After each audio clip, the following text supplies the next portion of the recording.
What does it take to build a symphony? It takes a blueprint. 4 movements that will dictate key,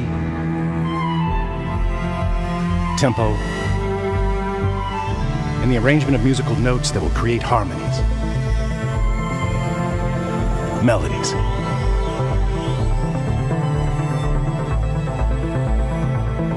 It takes an orchestra.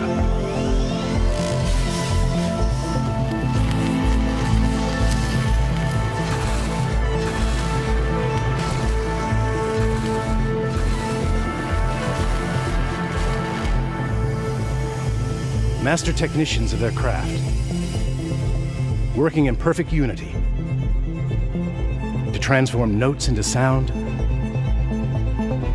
and those sounds into an experience.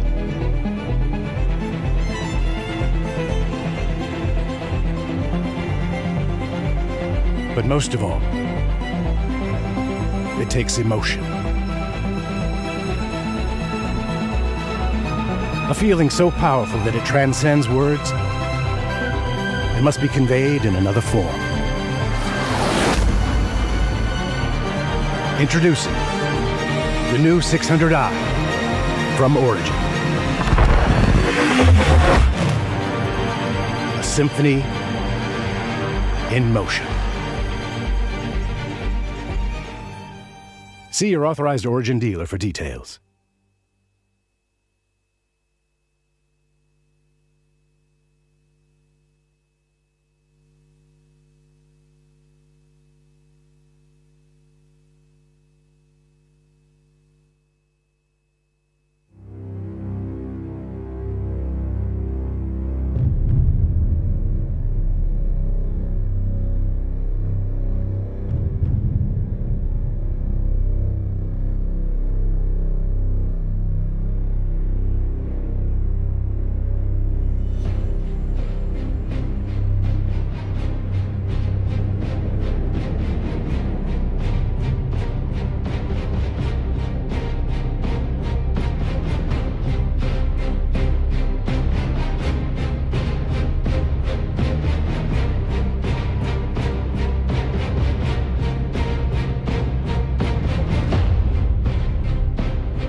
Ladies and gentlemen, please welcome to the stage Sandy Gardner.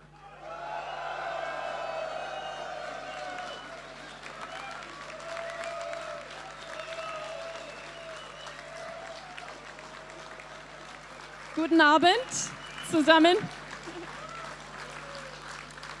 Wir freuen uns, dass ihr heute Abend dabei seid.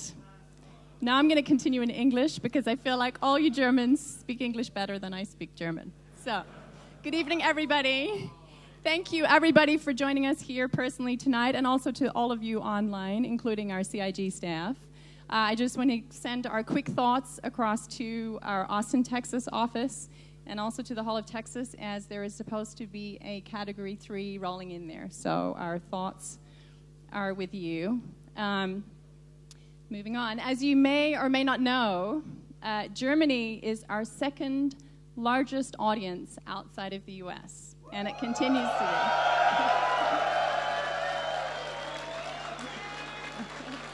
So thank you very much for having us here again. We love being in Cologne.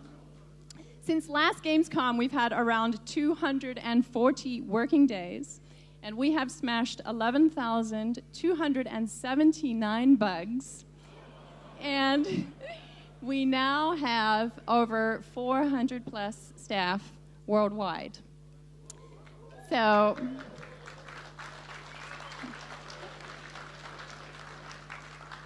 on behalf of all of our staff, I'd like to say how grateful that we are for your continued support, as none of this would be possible without all of you.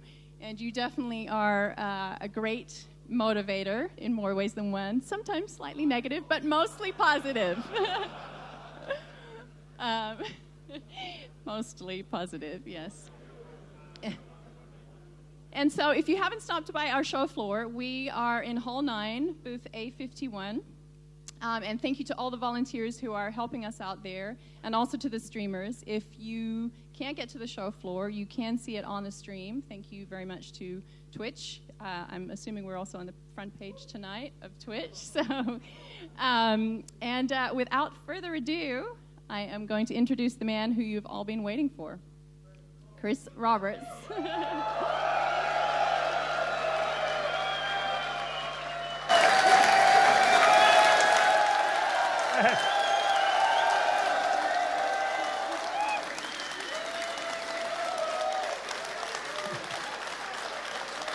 Good to see you guys tonight. Are we having fun? Yeah.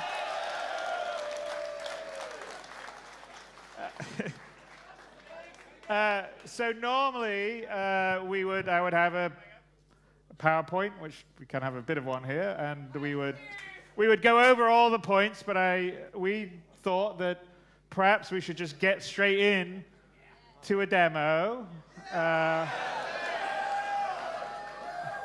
and show you a combination of things. So first off, this is what we're going to show you is our 3.0 build, and we're going to show you some parts of 3.0 now that it's all pulled together as opposed to what we showed a year ago. And we're also going to show a couple of additional things that will be coming down the road that are built into this that we're pretty excited by. Hopefully you guys will like it. And so without further ado, I'm going to move to the appropriate screen. We good to go, Glenn, on our side?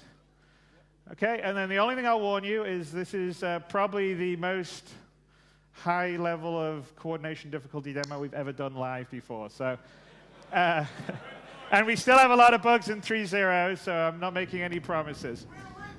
All right, thank you.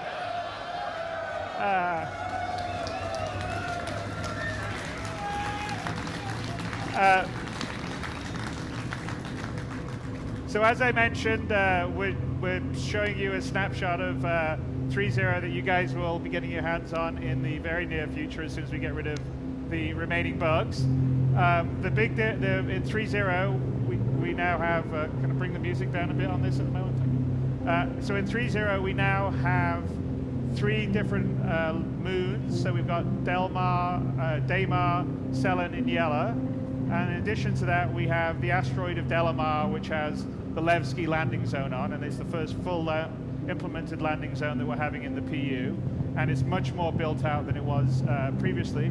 And with 3.0, we have proper persistence, which means that your character state is retained, your ship state is retained, your items state is retained. So if your ship's shot up and you leave the game and come back, it will still be shot up. Also, your location is important, so if you leave a ship on a moon, it will still be there when you come back, or maybe not if someone else has stolen it, but it certainly won't just respawn back in your hangar. So, and the sort of 3 major save points currently in the 3.0 build are Port Olisar, Levski, and Grim Hex. So we're going to start here in Levski. Glenn here is in his easy hap. Let's get out of bed, Glenn.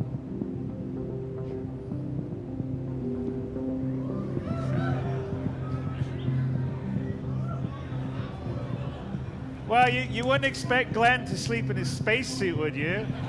That is so 2.6. So, as you've noticed, Glenn is in his skivvies or sleeping outfit.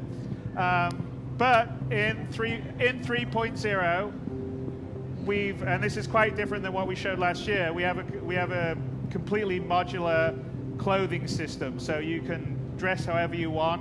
Previously it was like you either had your civilian outfit or your armor outfit. That's no longer the case in 3.0. You can do, any combination you want. So you can put whatever, different jacket, trousers, t-shirt, long coat, armor. You can mix and match different armor pieces, different helmets, and everything. So let's pull up our Moby Glass, Glenn. So the other thing you'll notice here, and in the Moby Glass, well, one of the apps will help us dress, but just to notice here in the Moby Glass, that's another big difference between what we showed last year and what we've put into the new 3.0, which is we've completely refactored the Moby Glass, which is your sort of, well, it's basically a smartphone in the future. And here's sort of the home screen, which I think we've shown on a few ATVs, but just to go through it, obviously that's how much money we've got, 125,000 UEC. You can see in the middle what our heart rate is. And we have this thing called the stamina system that we're introducing with 3.0, which tracks your stamina. So our heart rate indicates how exhausted we can become. And so if we're running around a lot, that'll go up. Our stamina will go down. If we're injured, it potentially will go up too. And obviously, exerting yourself, running around affects that. Whether you're injured affects that. Also, what you're wearing affects that. What you're carrying affects that. So it's quite important in terms of, I think, immersive gameplay. And then to the right, we can see the external atmosphere reading. At the moment, it's 1 atmosphere, and we have a breathable atmosphere. So the other thing that we've added to 3.0 is we track the atmosphere you're in. So in the case of Levski, there's a breathable atmosphere inside Levski, but it's on an asteroid, so if you go outside, there is no breathable atmosphere. We also can track the composition of the atmosphere, which you can see there. So there could be an atmosphere, but poisonous to you, say, a human. So either you need to be in a breathable atmosphere, or you need to be wearing a suit, spacesuit, environment suit, whatever, that has an oxygen supply, or you will die. So that's not very good. Then, on the rest of the homepage, if you got your currently selected vehicle, you would have the status of that, your track mission, and then if you had your suit, that would be the status of the suit, how much oxygen you've got, how much, what the suit's got, how much your tank's got. So here on the bottom are where all our apps are. So the first app on the top left is the Contract Manager. Now, the Contract Manager is where you'll get the various jobs or missions, however you want to think of it, in the game. Big thing for 3.0 is we've completely moved away from the old missions that we've had and moved into Subsumption, which runs both our missions and our AI. So that's AI. So that's a massive undertaking. I think we had about 16 missions in 2.6. In 3.0, we have, I think, about 26 different archetypes of missions. And beyond that, they can be combined in different combinations. And there's a large amount of procedural missions. So literally, there can be millions of missions that you do in 3.0. It won't stop. So it's not like you have 16 finite missions you do and you're done. There's missions to escort, missions to deliver something to a location, missions to go and get something from a location, missions to investigate a missing person, whether someone's dead on a wreck or not, identify them, take someone out, clean up pirates. And there's these templates that can be put together in different combinations. And on top of that, we can also have some missions that will be created where there can be a mission for one player, and then another player is given a mission in opposition to that. So there's a lot of potential for ongoing gameplay in 3.0 that wasn't in 2.6, which is important because now we have persistence, and so you need to earn money to keep your ship repaired or to keep it rearmed. I mean, no longer free missiles or no longer free fuel and all the rest of the stuff. Well, that's a game. You got to earn your money to keep your ship going. So there'll be much more of a game mechanic. So here's where we would have the various, so like for instance, this is just a simple one, a collection from Yella. Customer requires medical supplies, crate to be collected from an outpost on Yella and delivered to Port Olisar. So between this and between trading, where you can buy commodities in one location, take it to another and sell it, there's a whole sort of beginning of a dynamic economy that we can run. So besides the various jobs that we can select here, there can also be offers that we're getting from individuals. And by the way, in 3.0, it'll just be from the game and NPCs. But going forward, players will be able to also put missions up here and give off, basically make offers to other players. So let's see if we got any offers. So here we have, there's a job opportunity and Eckhart Security, if everyone remembers Miles Eckhart from last year. So he is one of the 2 mission givers in 3.0. And he says, another job's popped up, thought you'd be a good fit, so we probably should go and talk to him about it. So we will accept that. And then if we have a mission that we've fully accepted, because we just accepted the offer to talk about it, we would have the accepted, and then also the history of missions we've done in the past. Then the other sort of tabs we have is there's one for our sort of repair, restock, refuel stuff if we were at a Cryastro station, or you can also do that in locations like Levski or Port Olisar. Over here, the next tab will be the vehicle works. It's currently called Live Works IR, but this is, you'll be able to modify and change out equipment on your ship very much like you can in the Arena Commander app at the moment. We also have a journal, although we haven't really done anything at the moment. Glenn is just beginning. And then we have comms, which we'll show you in a little bit, and star map, which we'll show in a bit. And we'll go to the player manager app right here, which is how we sort of organize our dressing. So we're in the skivvies. This is why we went to the Moby Glass in the first place. So let's put on some trousers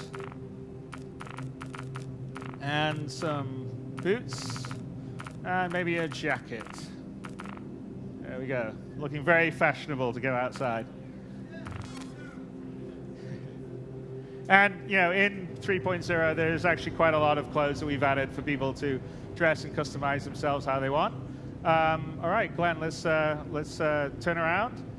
And one other sort of major interface feature that we've done, which we talked a little bit about in ATV, is what we call the player interaction mode. And if any of you guys have been down on the show floor and played a little bit there, I think you started to use it. But it's everywhere. It's our unified way of interacting. So you hit F, and you move the mouse around, anything you can interact with will be highlighted. The action will have an inner thought, potentially there'll be more than one action. And it's how you press buttons, open doors, pick up an item, interact with your cockpit. So you no longer have to remember all these shortcuts. So when you're in your cockpit, there are physical buttons to do everything like deploy landing gear, open the canopy, all the rest. So of course there still will be the shortcuts, but for a new user experience, I think it's much more friendly. So here we are outside our Easy Hab. And one other small feature that we've added, which is, well, there you go. Movement. Use mouse wheel, up mouse to increase the speed. So we can control our movement speed with the mouse wheel, which, in a PC FPS game, normally WASD, you're either running or you're not running. So this sort of allows us to control our speed. So if we're in a social situation, we don't want to be running around, say, inside a bar. But when we want to get somewhere fast, like get to the bar, yes, we may want to run. And you also notice the hint system that came in. So the hint system is something else we've added to 3.0 to make the experience much more friendly for new players. We're hoping there'll be quite a few new people in 3.0. And here, so we're in Levski. We obviously saw this last year, but what we didn't see last year is AI moving around, doing things, in that case sitting down. I think if we look, yep, he's checking his Moby Glass. Maybe there's a maintenance guy doing some work somewhere. I guess not now. That's the nature of AI running around. There's about 200 AI running around Levski at the moment. And it's the beginning of subsumption. Subsumption AI is what we're using in Squadron 42 and we'll be using in the PU. It's very much a Sims-type AI, so people have schedules. They go to sleep, they get up in the morning, they go to work, they go get lunch. et cetera, et cetera. All right, so let's go down. I guess if we follow him, we'll see he'll probably... maybe he's going to use the... No, he's going to check it out. He's going to get his little thing out, and he's going to do some work on it. There you go. All right, let's go down to Café Musan.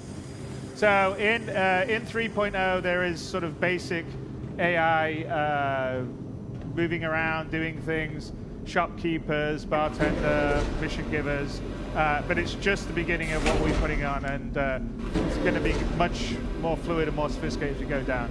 Again, we use the user interaction mode for everyone. Here we're in Delamar. There's, as you can see, there's a fairly big amount of change in the sort of space landscape. This is actually how Delamar is meant to be. It's a very large asteroid in a big asteroid field. So we have some pretty large asteroids up there. There's a couple that are 20 plus kilometers inside. And here we are at the sort of the main market section, which we walked through last year. And if you haven't noticed on the sort of lighting and volumetric fog, so we've switched to volumetric fog, which we also had a little piece on ETV. Makes the lighting much, much, much better. So the sort of sense of the shops are available throughout the Grand Parter. And one of the nice things, so with 3.0, like between this and last year, we filled out all the shops in Levski and added some stuff in other places like Port Olisar. So for instance, there's shops for ship items and weapons. But let's go and find Miles Eckhart.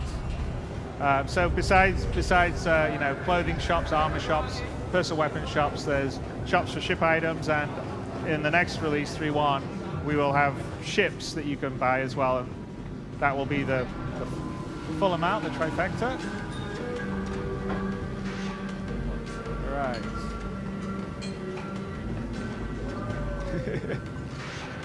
All right. Well, we're gonna switch to Glenn's partner to find Miles, because Miles seems to be missing for us. Glenn, are you down here? There he is. Hey, Glenn.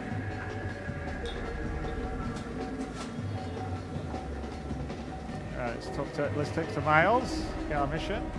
Glad you could make it. Grab a seat.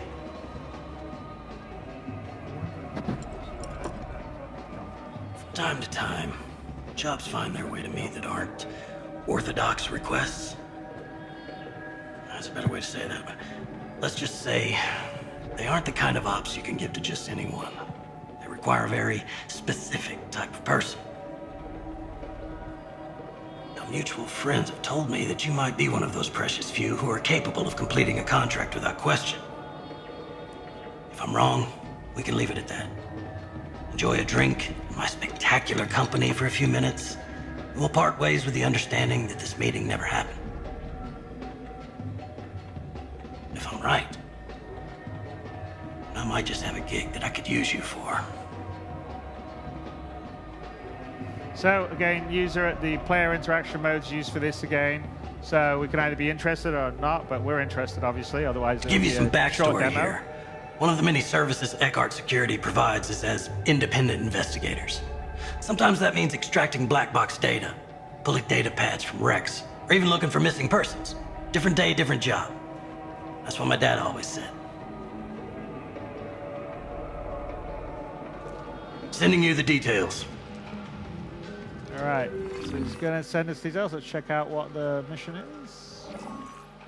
Retrieve black box.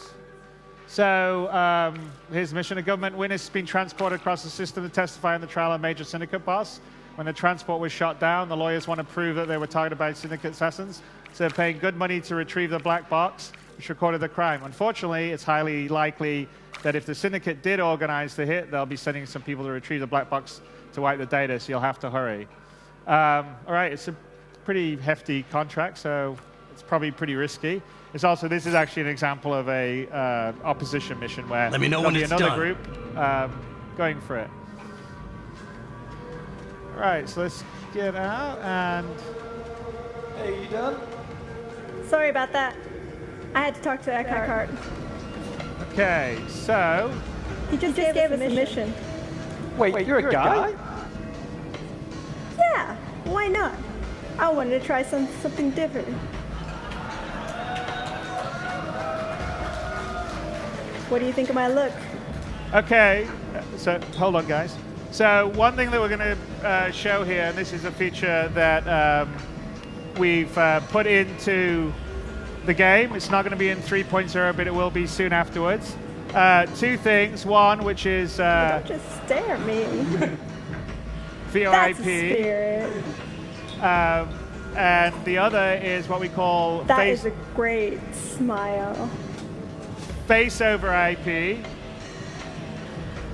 So hold up, guys. Anyway, so we have this mission we got to do. We have to get a black box. Hey, guys, just pause for a second, please. Are you hearing me or not? All right, so hang on a sec. We'll just...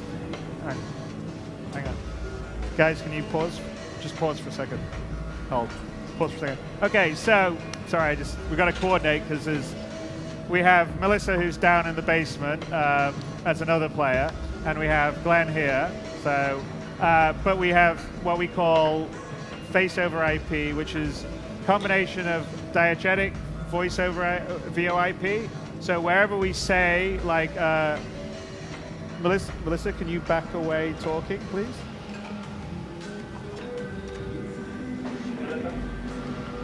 Right, so like I was saying, we have this mission. We got to get a black box. It's from Daymar. It shouldn't take too long, and I know the perfect pilot for it. Can you still hear me okay? I can't hear you. What was that? I said speak up. I still hear you. Okay. So now, Melissa, can you come forward talking and then go to Glenn's right? So, after we do this mission, I need to head to Grimhex. Actually, Yella. I left my ship there. So if you don't mind, and if it's not too much trouble, I'd really appreciate it. So if you notice there, so so the voice is fully diegetic. It's Shouldn't in take the too long, especially because John's a really good pilot. Okay, all He right. can get us anywhere. All right, back to in front of Glenn, Melissa, and give me a second before we go to the next stage. So it's fully diegetic. It's in the world. If it's to the left, it's the, you hear the voice to the left. If it's to the right, you hear the voice to the right. Or if you actually had 3D sound, you would hear it behind you. It goes away in the distance. If you have a helmet on, it will become filtered and it will shift to comms. So that's part one. And the other part, which you've sort of seen a little bit that's happening here, is once we put that into the game, we sort of realized that if you don't have the face and the, your lips moving when you're talking, and not only that, to try and sort of see more of the emotion, it feels really weird in a game that has the fidelity that Star Citizen did. So we've been working with a company called Faceware to put their live tracking SDK into our game so we can drive our head rigs. And we have an advantage that we have this live rig technology that we've developed to work for Squadron 42 and that we use in the PU. And it's what drives Miles Eckhart, it's what drives all the stuff in Squadron 42, what drives the shopkeepers. And the advantage of that is that it has various poses for the faces. And as long as you can decode quick enough video coming in, then you can drive the facial stuff. So here we go. Yeah.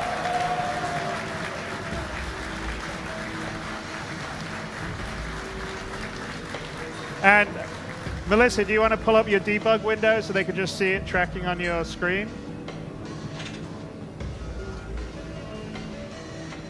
There we go. So if you can see, there's Melissa down in the basement. And and And the nice thing with the tracking here is that it's really, really smart. We don't have to train it. It will recognize your face, and you just have to do one calibration looking in the center.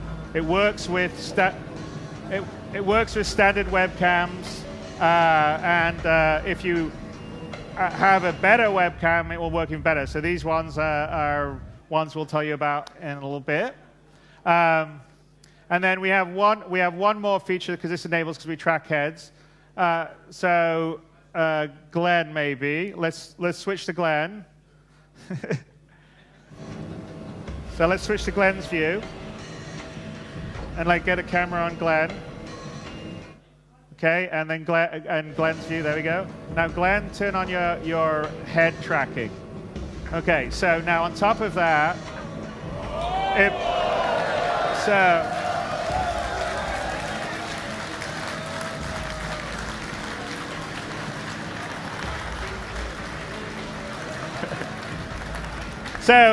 So it's essentially has the track AR functionality because we track the head as well, and it's quite useful, say, when you're in a cockpit looking around for situational awareness, and also, honestly, in these sort of situations, if you want to nod your head without having to move the mouse, it's pretty good. Okay, shall we get back to our mission? Oh yeah. What's that mission about? Were you not listening? We need to get a black box at Daymar. My apologies, it's just a little busy in here is all. So should we get some weapons? You're right. It looks exhilarating in here. Everyone's dancing. So I'm guessing we should get some weapons. Let's go. Yep. Lead the way. Specifically, the railgun. Let's go. Dang, you want to blow some things up, don't you? Oh yeah. And so, I mean, the idea, I mean, yeah, we're doing our silly QA banner here, but the idea is when this feature's in, you and your friends can be running around talking to each other in the universe, which I think will help because it's much better to talk rather than type in a chat window. Oh my God. And because it's in the universe, you can hail people nearby, you can talk to people.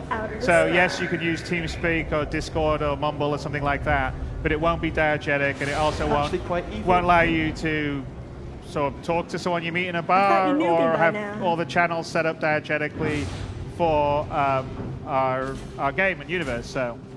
Right, so here's an example of one of the additional shops in Levski. Just up here. Yes, like that. And if you notice, here's one other thing, is you can actually see in multiplayer everyone using their Moby Glass. So if she purchases whatever she's looking at, Melissa, this is over there. You got it? Okay, I'm going to have a look at the back, see if there's over.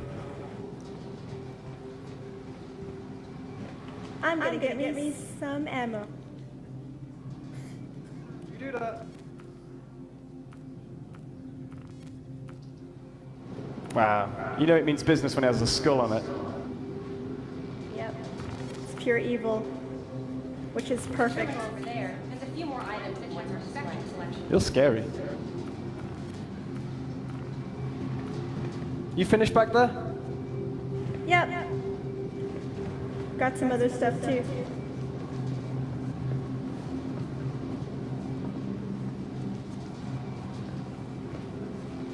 You all set too? Oh yeah. We just got a few new items. Great. Let's so go. make sure to check them out. No, I'm good. Ladies first?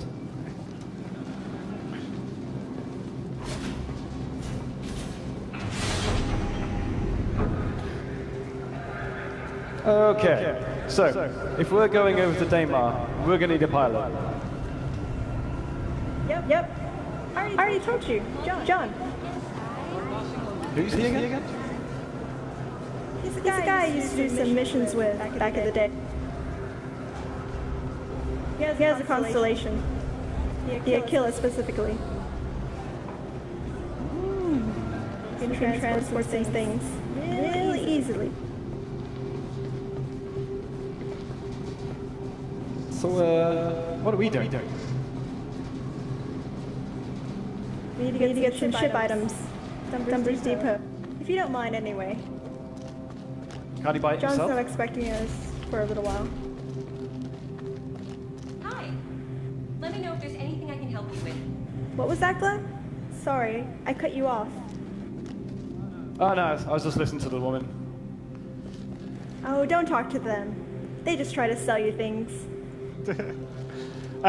So anyway, so this, Dumpers Depot is on Levski. There'll be several other shops in 3.0 where you can buy various things like shield Found the one I generators, coolers, power plants, and certain ones to upgrade your ships to make them better, because we have different grades of equipment with item ready to go 2.0. And you'll be able to buy ship weapons, and also at the various admin desks, Glenn? there's commodity kiosks and ignoring me? stuff. Just got a few new items in, so make sure to check them out. All right, should we go? Well, Anyway. yeah, we should probably go. Yeah, you're just wasting time here. I'm already Man, done. you have no patience. Patience? What is that? Exactly. Move it, you. You know, by saying that, it's a bit hypocritical, don't you think?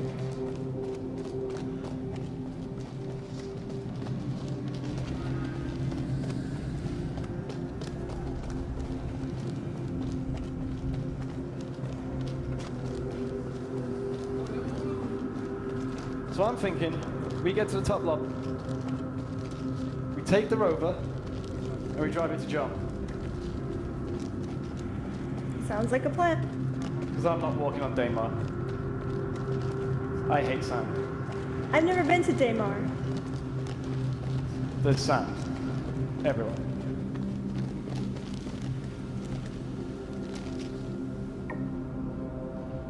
So I've heard.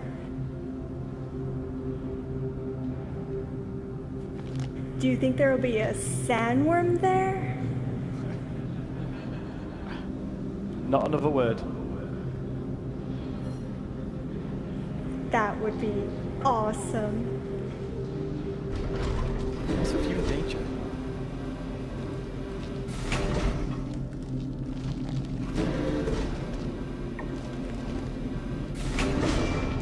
Don't be scared, Glenn. I'll protect you. I just bought a railgun.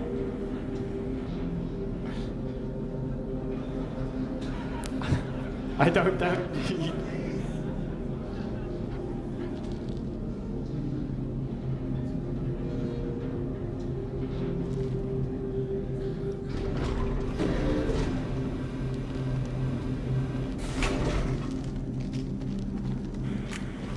So we're going to head to the upper area of Levski, which is a totally new area, and it's where you connect to the outside and also the garages. So we just got to go up one more level. It's there we go.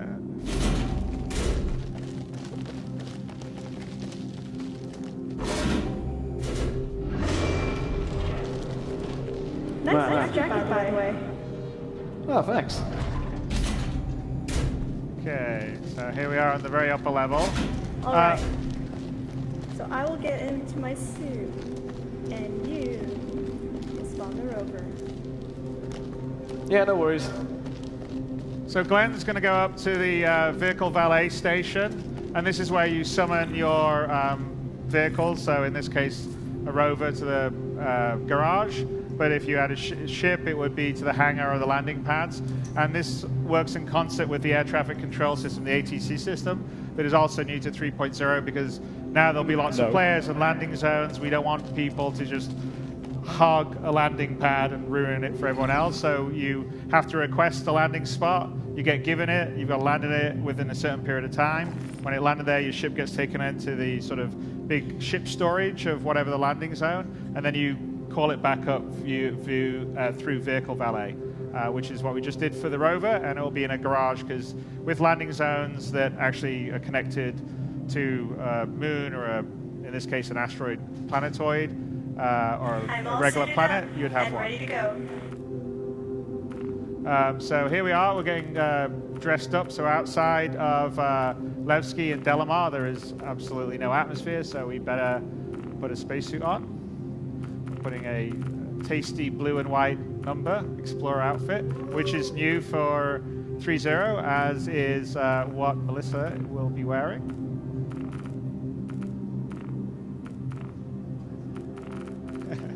Well, he's got a helmet on, but and also you'll be able you'll be able to save out your predefined loadout. So whatever you want to call it, your Sunday best. But he's looking quite dapper there. And clear.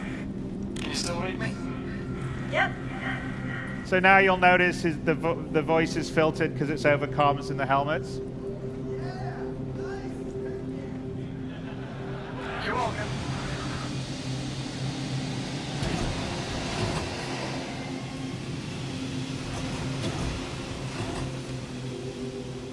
I wanted to do it.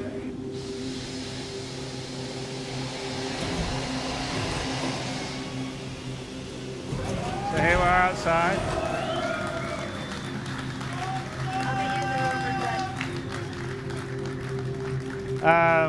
You see all that little AI wandering around here. What's happening?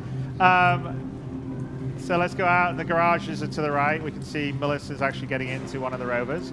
But let's just take a look. So we're outside in this massive asteroid field, which is really quite great. So we've done a fair amount on the space landscaping in 3.0. So one other thing, Glenn, do you want to pull up your Moby? Look at the atmosphere out here. Glenn doesn't like it when I do that because this can be quite risky. He's died a few times when we did the run-throughs for the press. So as you can see, there's zero atmosphere out there. So we'll just go to take his helmet off. Okay, well wait a sec. Save changes. Equip. Okay. Not yet. Not yet. Okay, do it. Save it. All right, if I left that a bit too long, we've done it and Glenn's died. And then he has to respawn and come all the way down, which makes it a bit slower. But rest assured, if he let it off longer, then he would have asphyxiated. Yeah, I just nearly had a total recall moment.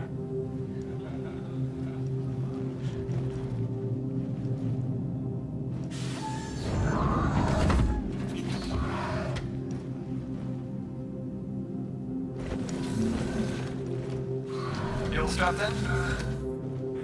Yep. Let me just give John a call. Looking good. For a dude. Thanks.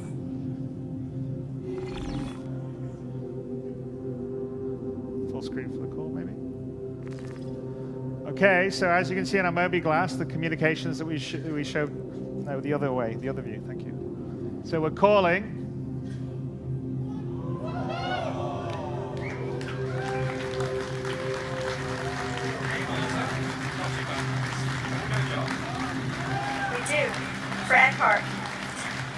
That guy is so lazy. Car. This should be interesting then. Yep. We're at Levski. Are you nearby? Yeah, I'm just pulling into Levski now. I'll meet you at the landing pad. In fact, we can pull up where We'll he is in the constellation, Paul, maybe? Too late, but pull him up. So anyway, we can video. We showed the secondary viewport and render the texture stuff. So that's an example of it. We opened up a comm channel to another player flying in his constellation over Delmar and talk to him face to face, which is the reason why we were doing a lot of this secondary viewport stuff, to have video comms between players in different ships, different locations, as well as the holographic stuff that we showed. So let's go meet John. And as you can see, Delamar's had a lot of work. The team in Germany, the environment team's really been working hard on it. It also uses all the most recent technology improvements we've done for the planetary tech. So in any one of these views, there'll be about 100,000 interest objects. So small rocks, big rocks, whatever you call them stalagmites going up. I can never remember. I think it is stalagmites going up. But, you know, obviously if we were on something that was a little less arid, you know, it would be different kinds of ecosystems, where say you have forests or Nearly hit a rock. grass plains or mountains or hills or oceans. But here we go. My driving is impeccable. There we go. All right, and here we come in. Here comes John in the Constellation. And it's not just a Constellation, it's actually a Constellation Aquila. Up. John needs to, yeah. John, I think you need to line up a bit better. There you go. Easy does it. That's a big boy. Alright, let me out here.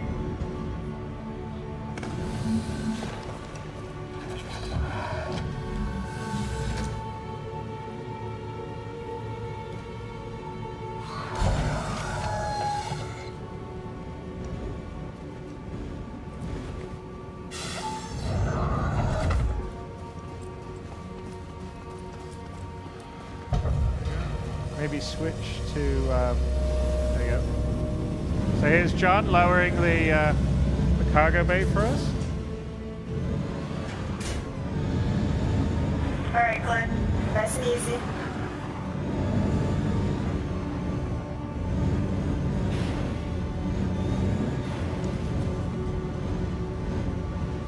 Looking good. Really good.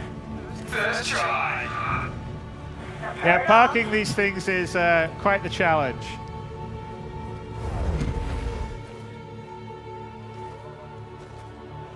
A little too far forward?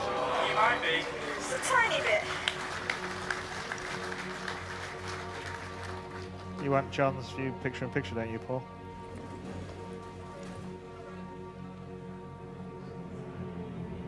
That's good. Alright, bring us up, John. Bringing you up. Cheers, mate. Switch to the view of Glenn. There you go. You just look at that. Yeah.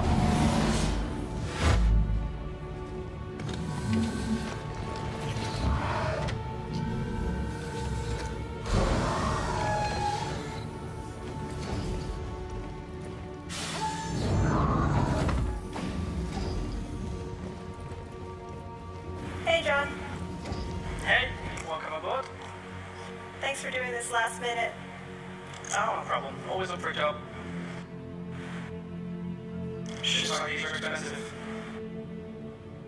I'm pretty good at parts of that. Why do I get the feeling Glenn is back there admiring his parking job? Probably. It wasn't 100% perfect. Hey.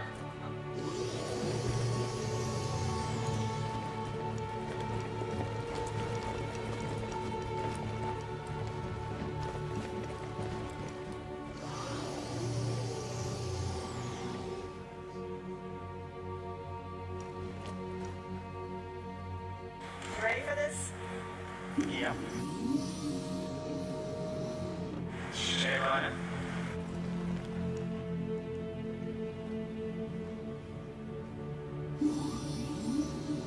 Always lagging behind. Right.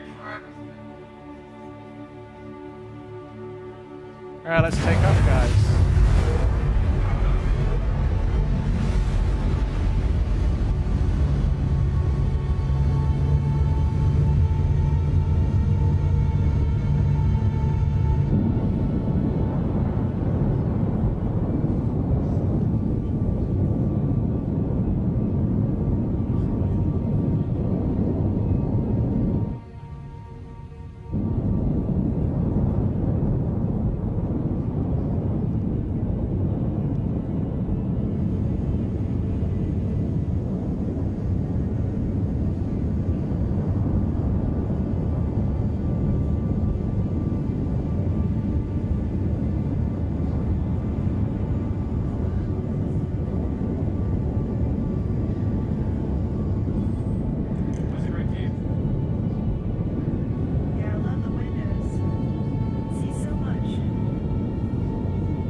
So as you can see, Delamar's gotten a lot prettier since we showed it last year.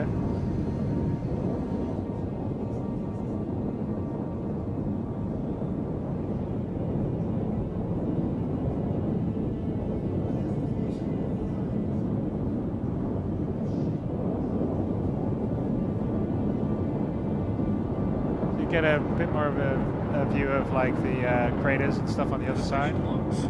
It's just let's see a bit.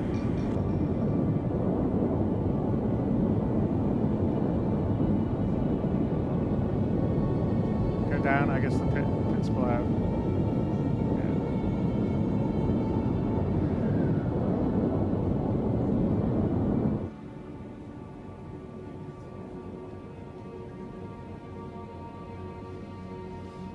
So Delamar is probably one of the smallest of the planetoids we have. It's probably about, I think it's about maybe 200 kilometers in diameter.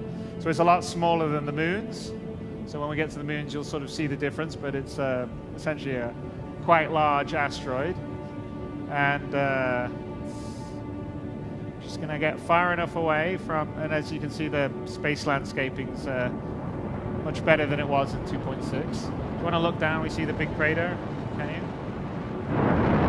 Yeah. So you can, yeah, there you go. And the crater to that left, you can see in there, I think the entirety of Skyrim fits inside there.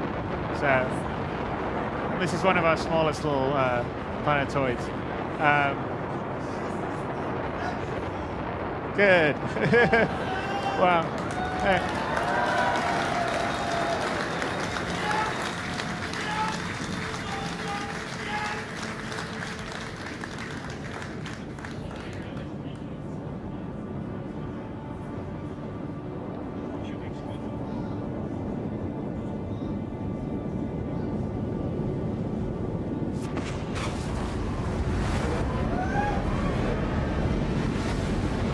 So now we're heading to Daymar. So you can see Crusader actually off to the right as we head up on Daymar.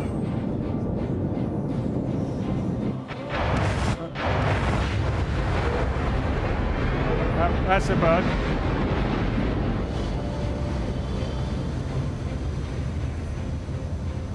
Another game crash. No!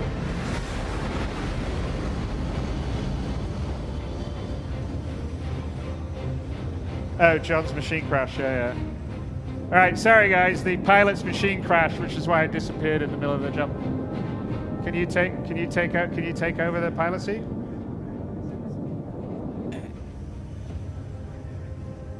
All right, we're going to try to recover from this, get the pilot seat back, because unfortunately John has left the.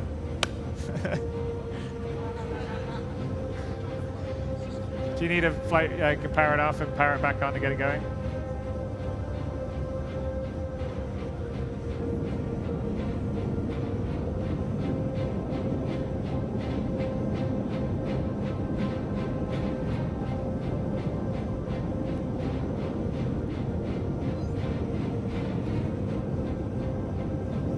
Melissa, do you have flight control?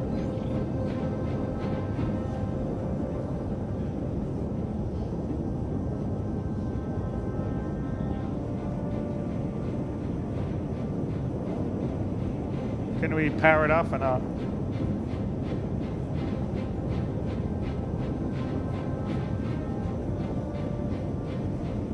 Okay. All right. Well, we'll just have to get back to the top quickly. All right. So should we reset that? Okay. All right. Sorry, this didn't happen on run through that we just did before we did this. We're going to reset because we lost player 3 and we can't get control of the Connie. So everything else is running. The server's running, but player 3 lost, and we can't recycle the power on the constellation unless you've tried it. Can you try? Are we trying this one more time, or are we just going to reset it?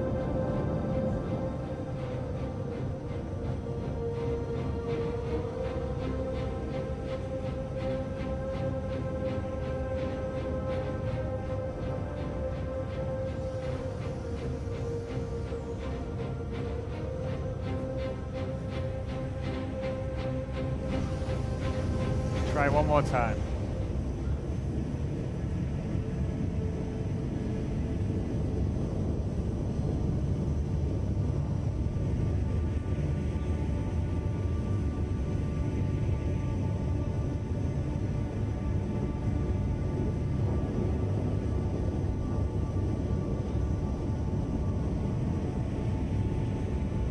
Or should we just do it from the? Should we just get back to this point really quickly? No, I'm just saying we should get back to the point and get here. We just don't do all the shopping and stuff. Just accept from Miles I can't run up here and do it and just bypass the stuff quickly. Do you want to do that?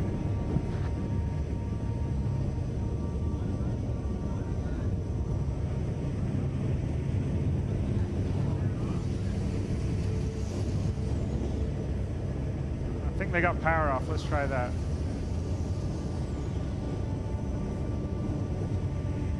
No, just try this again. They got power off. Try it again. They put power off.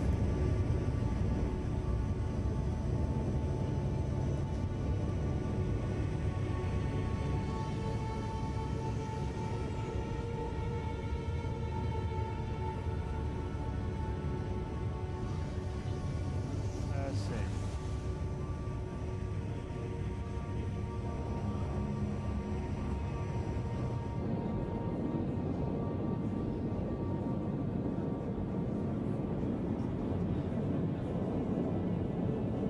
Okay, let's roll it for the start. Hey Paul, let's just get back in. Let's just roll it from the start because otherwise it's going to be a pain.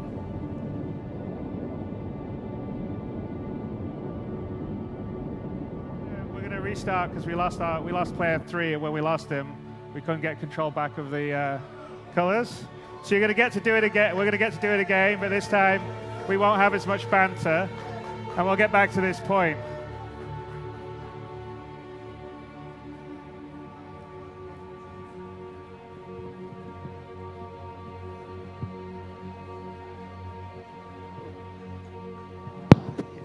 Yeah, but it worked on the last number of playthroughs.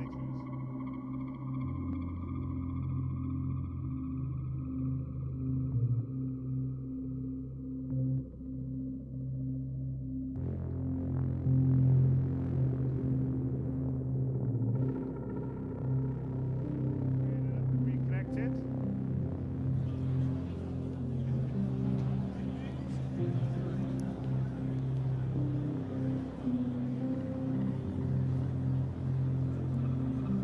So just some speed, like we could just speed run back through it and do it again. Just going straight to the top. We're not going to go to the start. Have you got the weapons? Do you need to buy the weapons or not? Well, you don't really. Well, you could just get.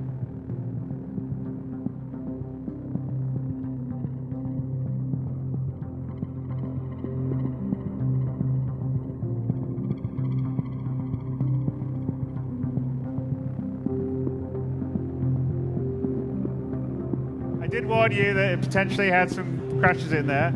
That was not one crash that we had in our. We had a few other crashes in our various playthroughs, but not that particular one, unfortunately. But you get to see it again. Here's the positive thing of it.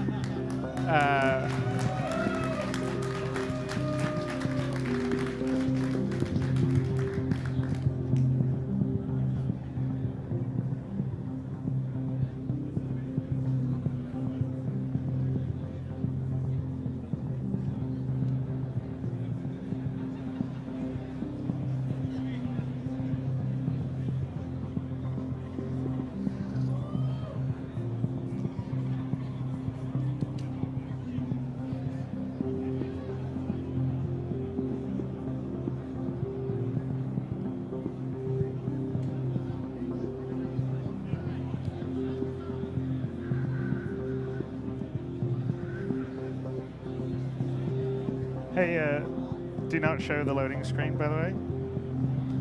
Off on the loading screen. Just be on the Star Citizen screen.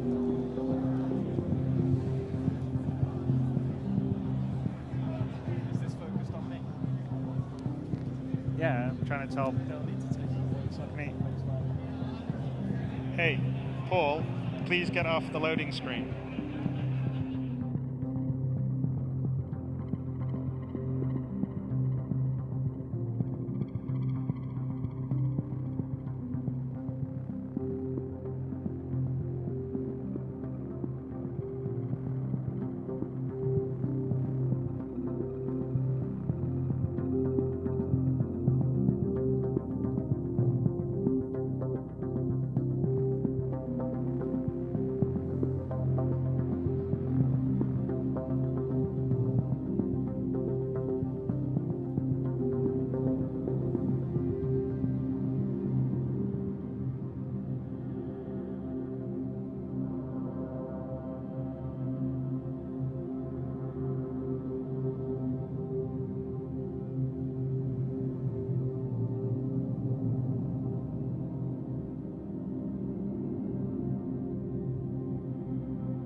Glenn, or... There you go.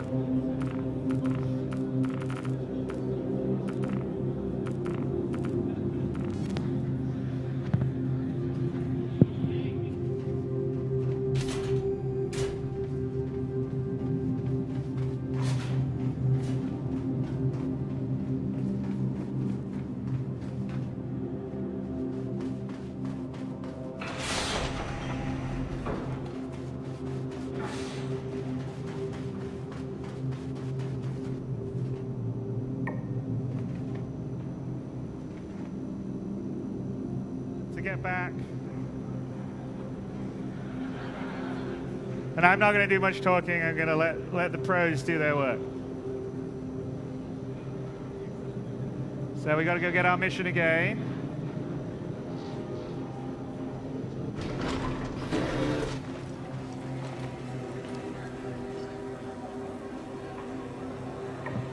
Well, Miles is there for...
Glad you could make it. Grab a seat.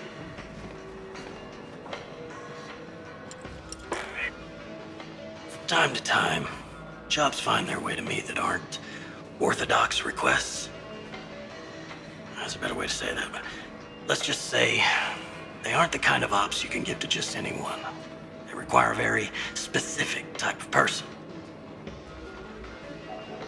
Mutual friends have told me that you might be one of those precious few who are capable of completing a contract without question. If I'm wrong, we can leave it at that.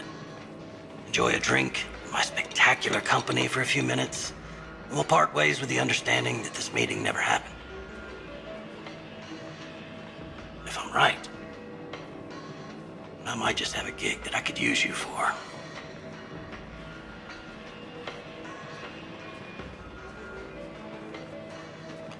To give you some backstory here, one of the many services Eckhart Security provides is as independent investigators. Sometimes that means extracting black box data, pulling data pads from wrecks, or even looking for missing persons. Different day, different job. That's what my dad always said. Sending you the details.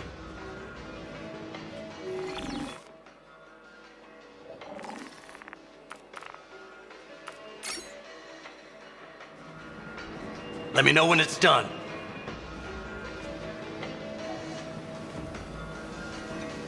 Cheers, Miles.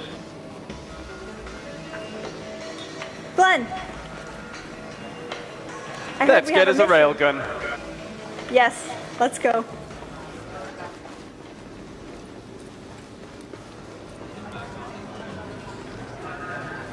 Tow time, move! Schneller!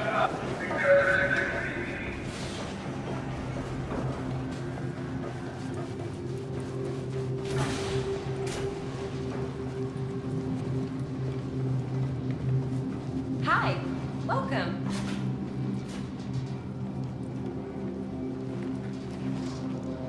That's the one.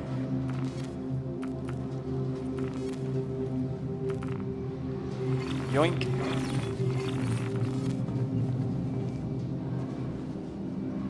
We've just received some exciting new products. Have a look.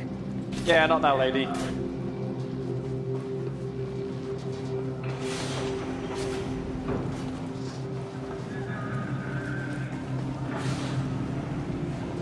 Go, go, go. Auf, auf, auf, auf, auf.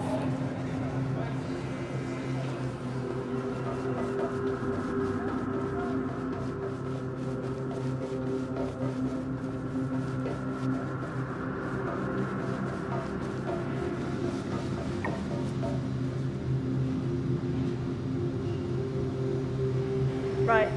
So this pilot, John, is really particular about who sits in his co-pilot seats. So don't sit in them. We'll just have a really nice view.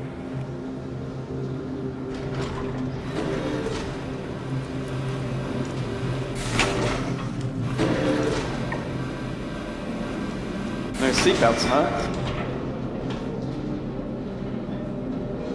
Just hold on to the railing.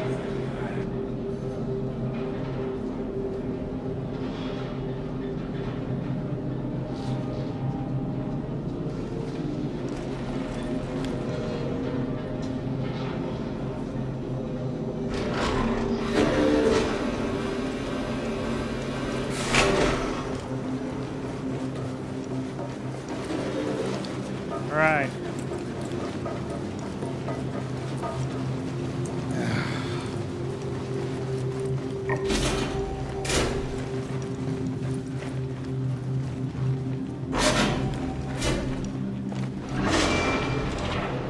You get the feeling deja vu?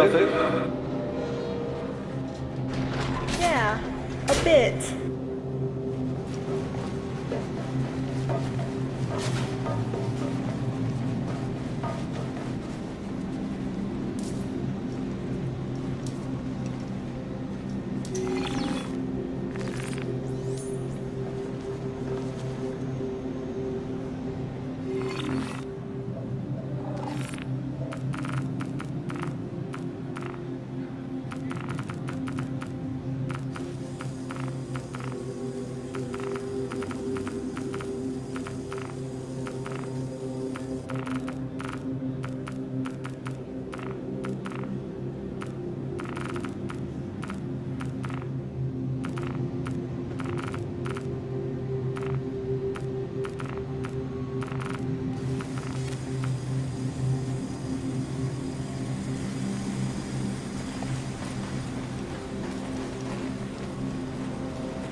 Body cycle.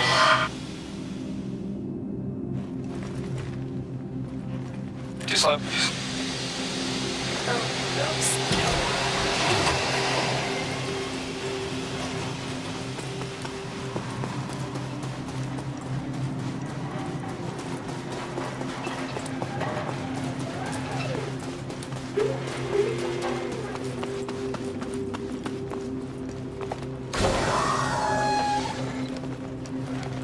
Ladies first. Alright,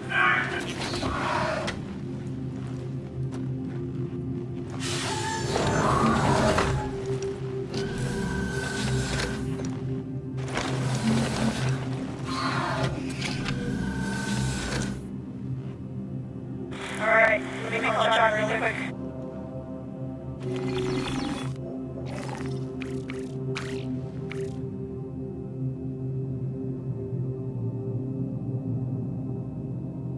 Hello? Hey, John. Hey, Melissa. Are you ready to pick us up? Yeah, I've just landed at the landing pad. Perfect. We're on our way.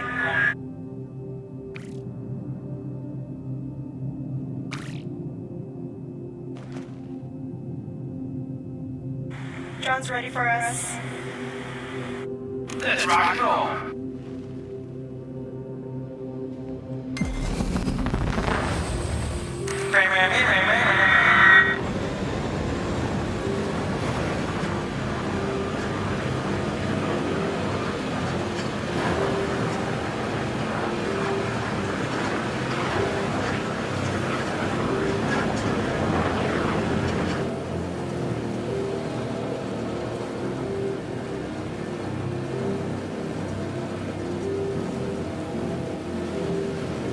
Wonder how far the deep, or how deep, the borehole goes. I could chuck you down there. You would.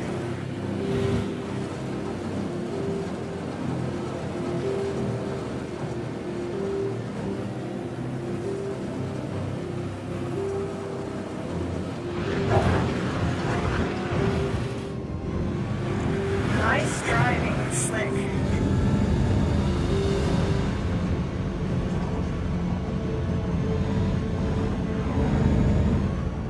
Let me out here.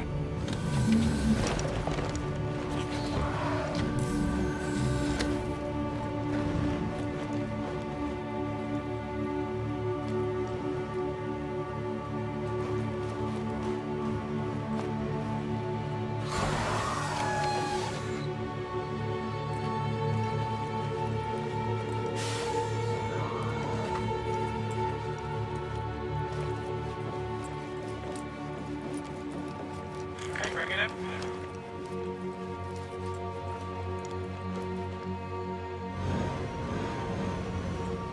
Nice. Yeah, looking good. Actually looks pretty good. What do you think, John? No, credit for that. Fired it off?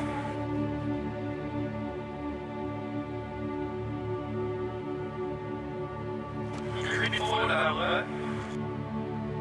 Ah.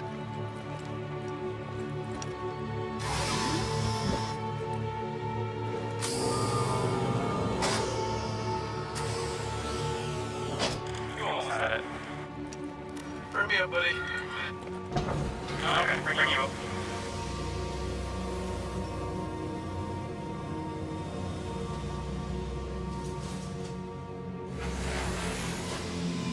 Bit out of that.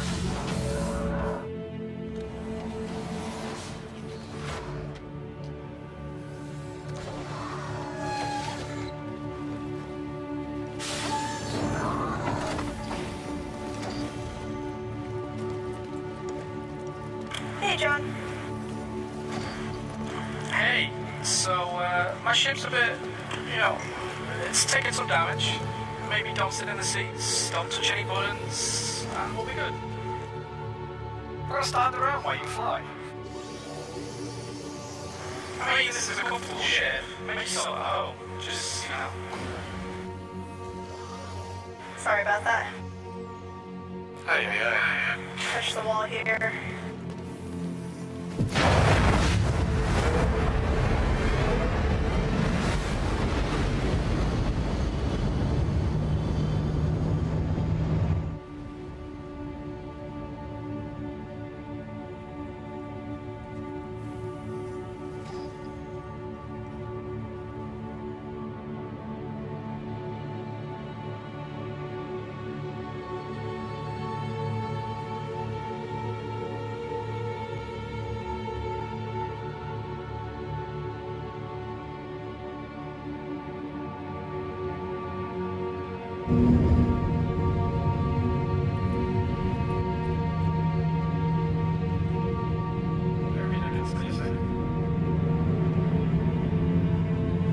You don't get spicy.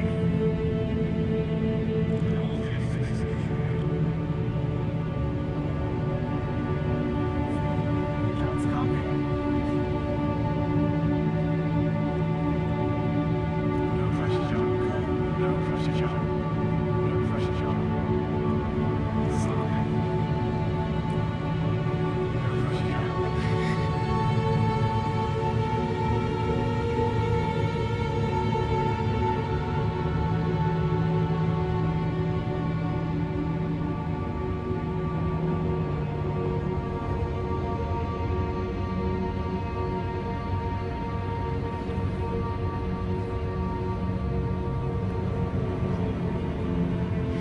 So star map, figure out where we're going.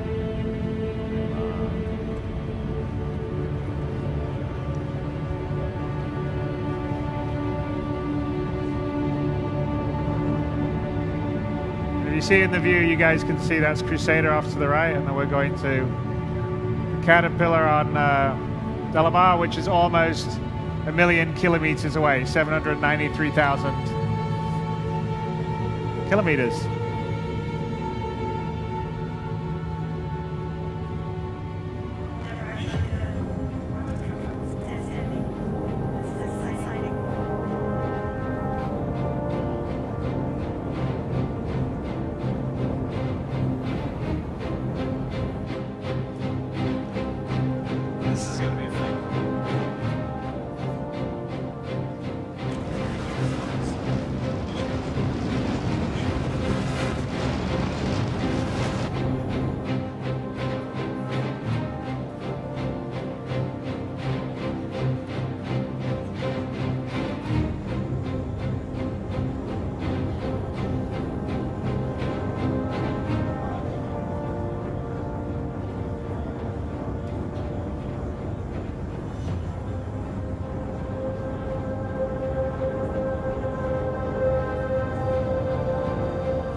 Okay, fingers crossed. Here we go.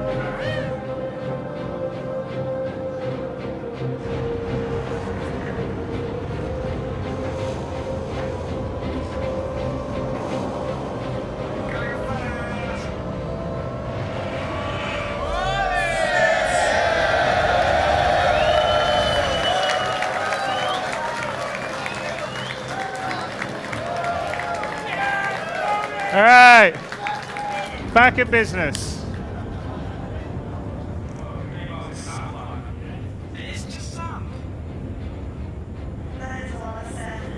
As you can see, by the way, Daymar is much larger than Delamar. I think it's maybe 1,000 or so kilometers in diameter. Good job, John. Oh, you're a bit. If this mission goes well, you want me to?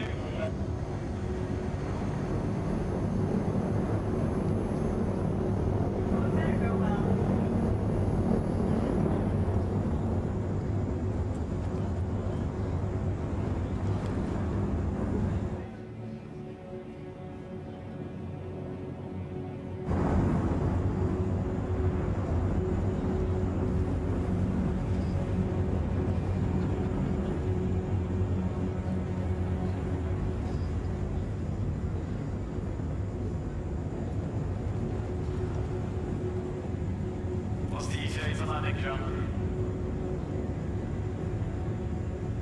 I'm just with you, so you know. John, what's your speed going down?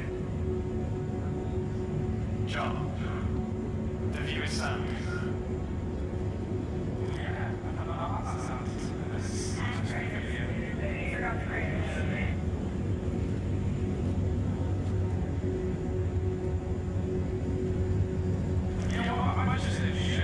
Okay, so what, just don't have Greg sit down until after they've jumped?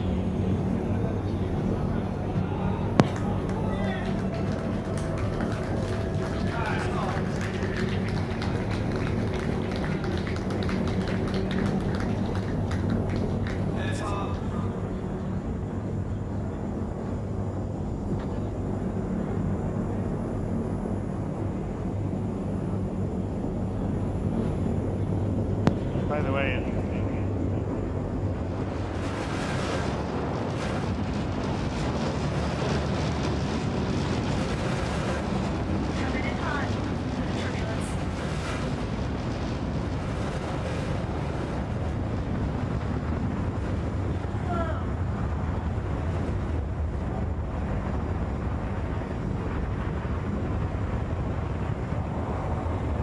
John, this is pretty fast, you know.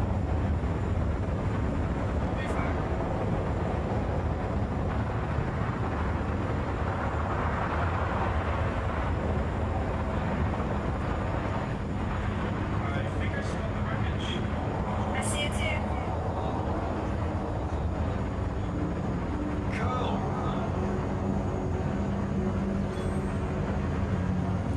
There's a few rocks around here.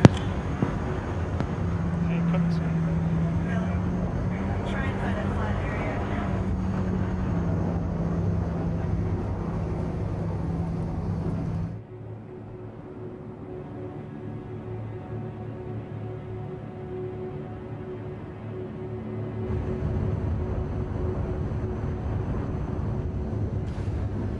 Easy now.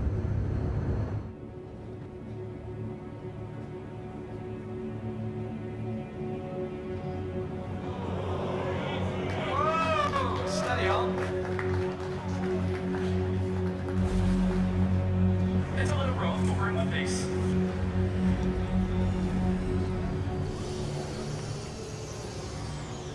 John, you need your license check it, mate. I may have a few years before you guys come aboard.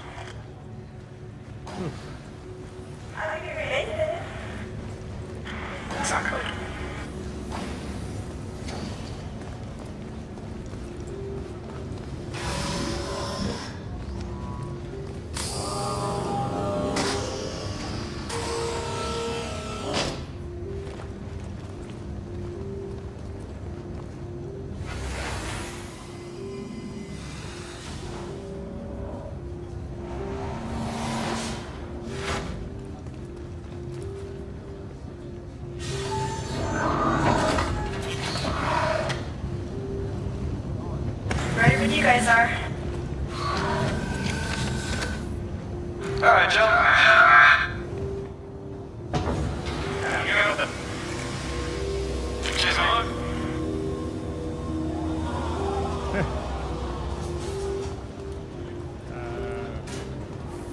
there it is. It's magic.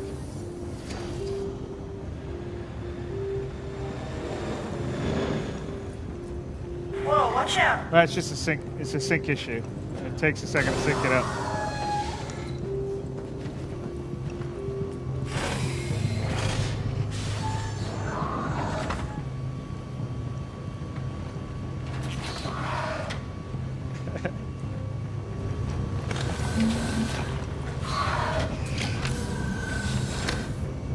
Okay. You ready? Ready. Let's do this. Sweet. It's behind us, by the way.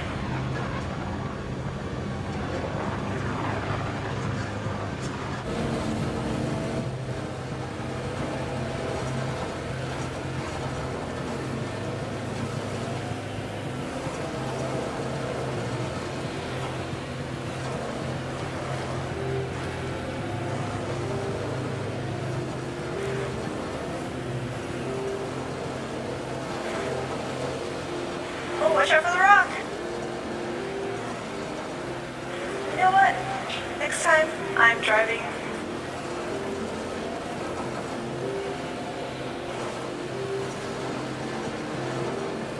Still got that go fully paid.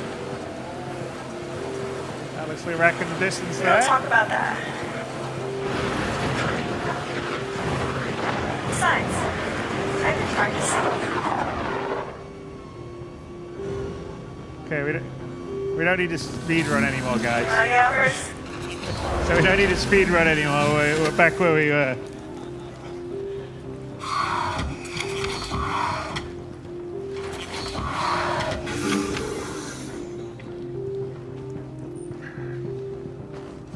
Let's look out there. Did you turn off the rover? All the lights went off.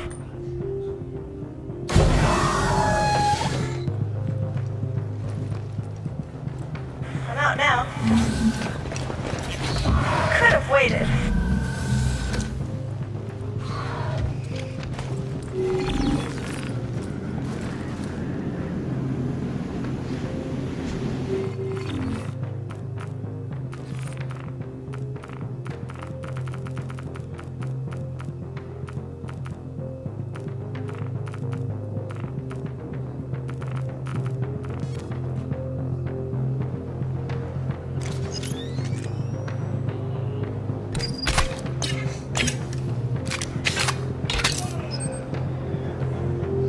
Alright, I'm ready.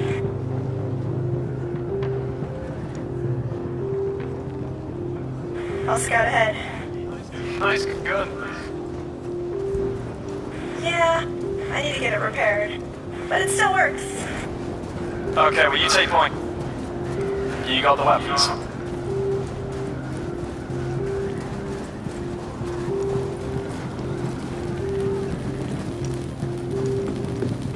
Alright, I'm checking this left side first. What a mess. They're This just looks on recent.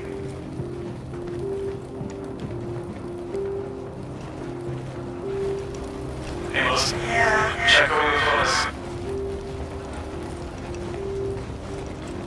Thanks, Mom.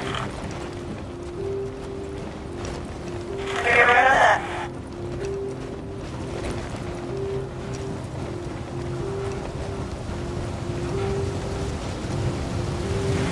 Find it yet?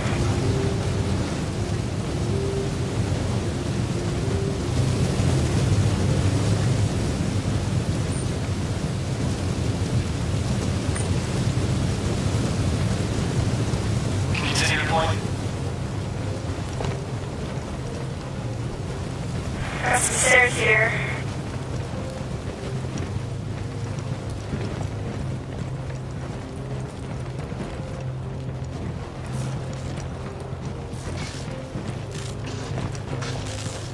Careful.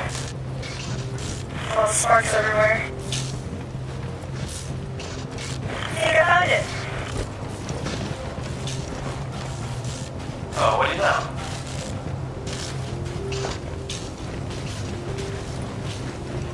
Sorry.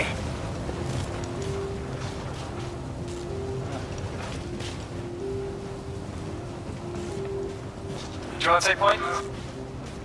I'll let you lead. I've got a gun. It's fine, I'll watch your back.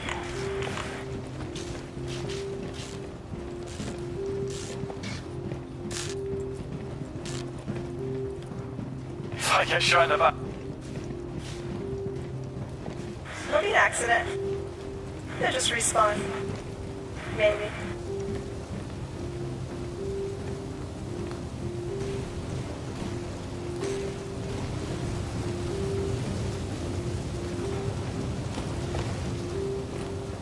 I think I actually lost you.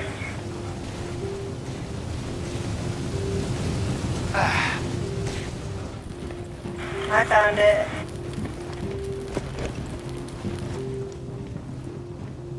Alright, John, we got what we came for. Awesome. Nice and quiet out here. Alright. Get in the river. You go first. I'm driving this time. Yeah.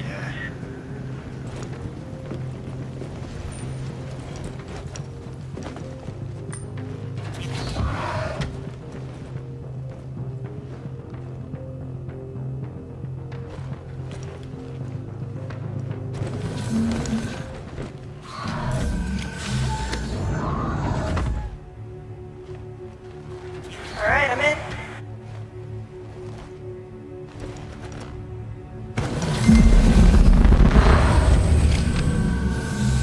Don't forget to close the door. It's closed. Thanks. You're very welcome. Well done. Just let me know we're on our way. Alright, John. We're on our way. Great. By the way, when the camera's on you, because you're looking off, Cops. you gotta remember, you're always prime time. Hopefully. That wasn't so hard. Okay, I say on fire. Get out of there. Enemy ships under attack. Under attack.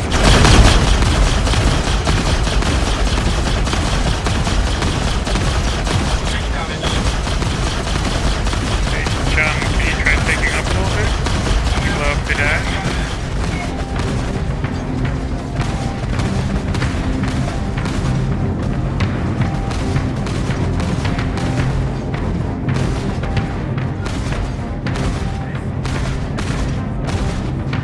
My ship's taking damage. My engine's not working properly.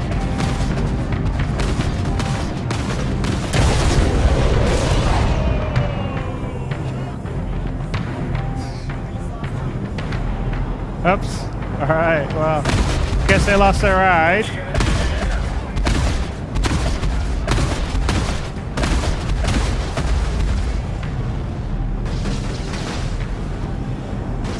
Glenn, you gonna call for help?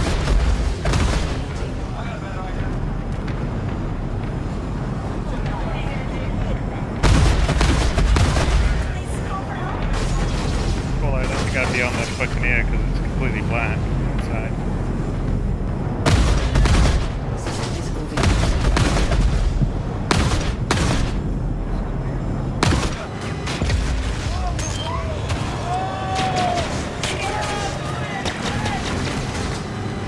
Line it up, line it up. I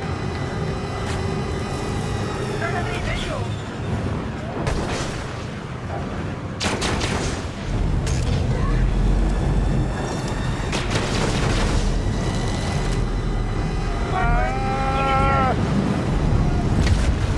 How are you driving?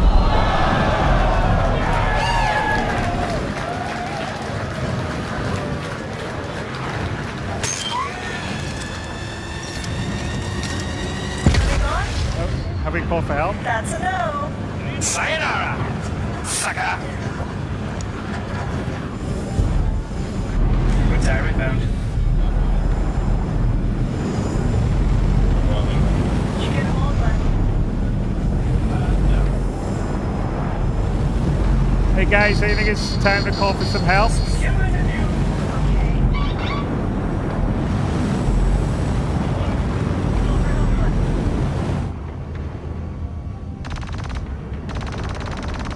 What was that noise?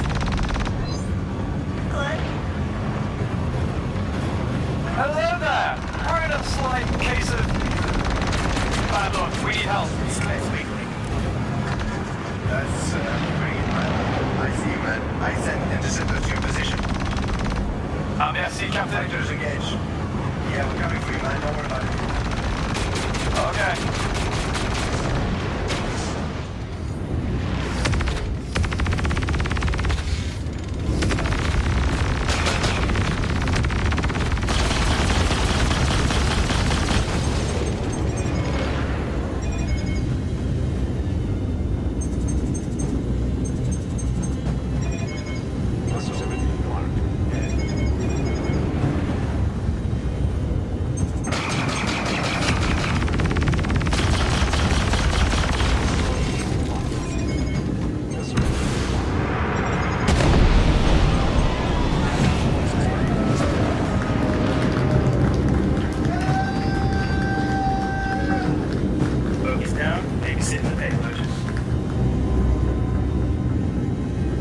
Alright. Okay. I hear you. Yeah, we're gonna set our ship down for landing. We'll load you in. Let's get clear of these rocks. Awesome. Just look at this guy. We're hard to miss. Guys, I'll let you look at it. Greg is really quiet on his comms. I don't know. Looks like we took some damage.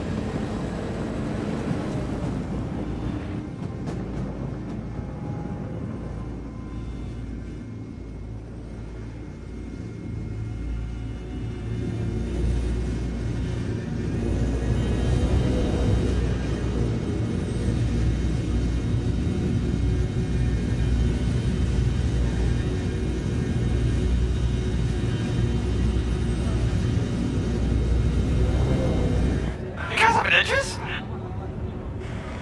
Well, yeah, we do. I mean, I'm not complaining. You better not.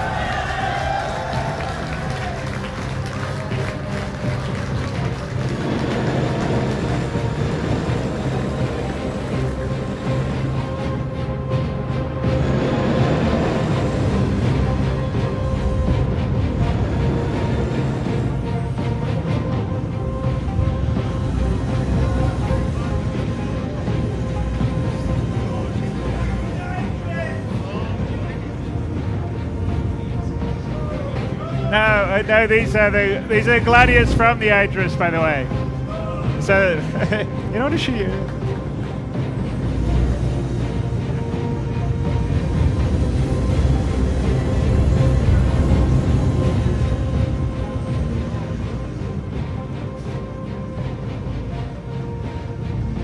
All right, let's bring it out.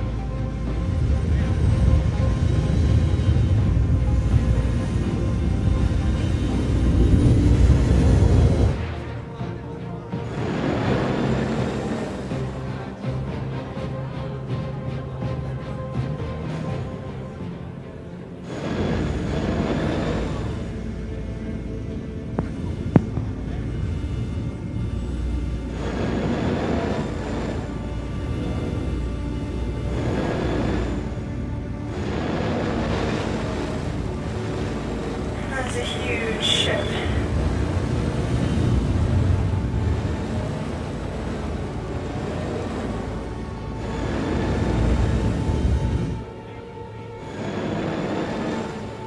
Adjusting landing position.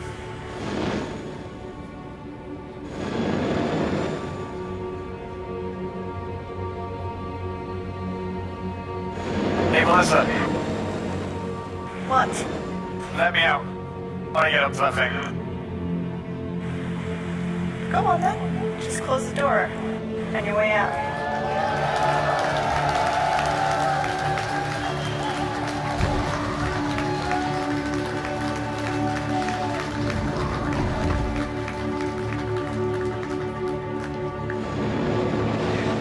All right, open the way. Picture from Rover out.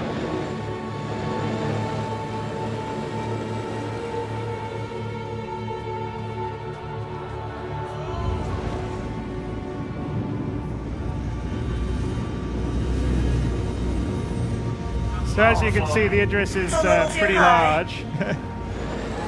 Adjusting position. Good, but So not it's that the good. first working capital ship that we've got in the game. I'm disappointed. I hate sand.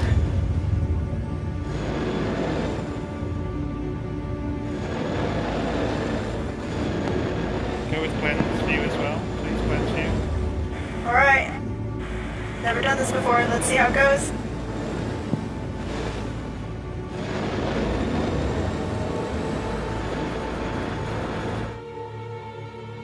It's not going to be good.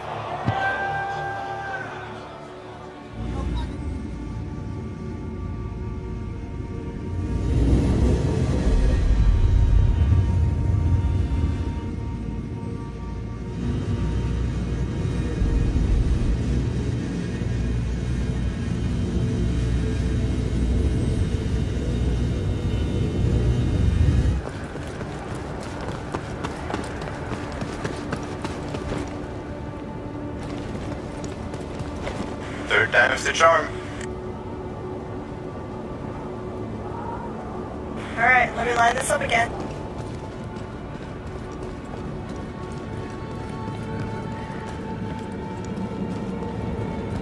Here we go.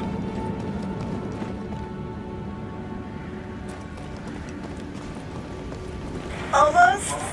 So much sand. Here we go. No!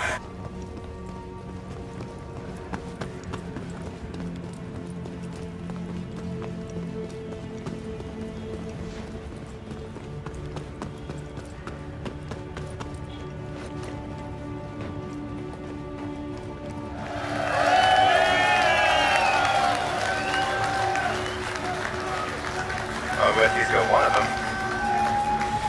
I forgot to ask, did you get something from Captain for his birthday? What's his birthday? It's next week. I was just gonna put my name on like a card and give him some vouchers or something. Guys, please, you're all comms. Glenn, you want to take your railgun off? Surprise. Take your railgun off and see the captain. All right, Rover, join me on the bridge.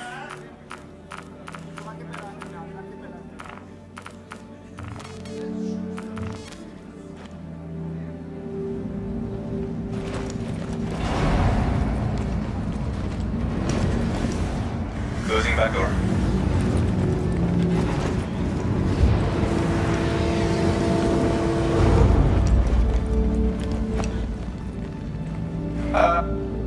Hello? We're gonna score you out of atmosphere. Guess I'll find my own way. All right, Glenn. Join me in the bridge. We're clear for takeoff.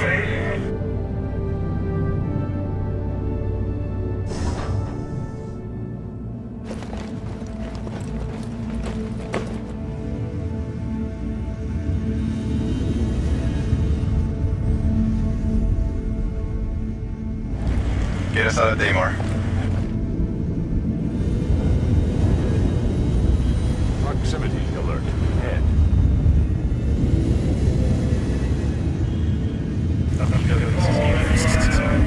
Proximity alert. Head. Proximity alert. Starboard. Proximity alert. Head.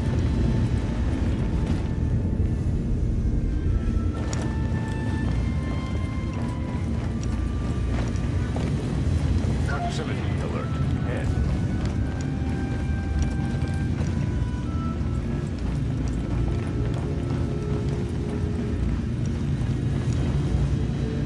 So, Hello!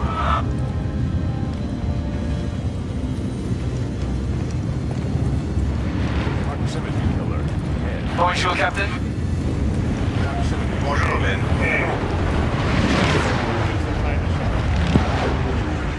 Thanks for saving us out there. It was my pleasure. I just wish Blizzard and John were here to see that.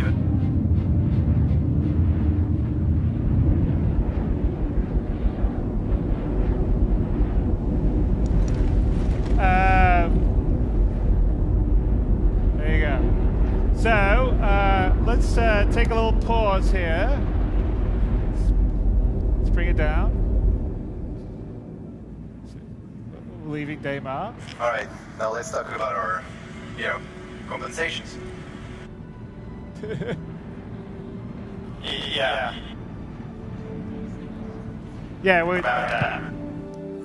There you go.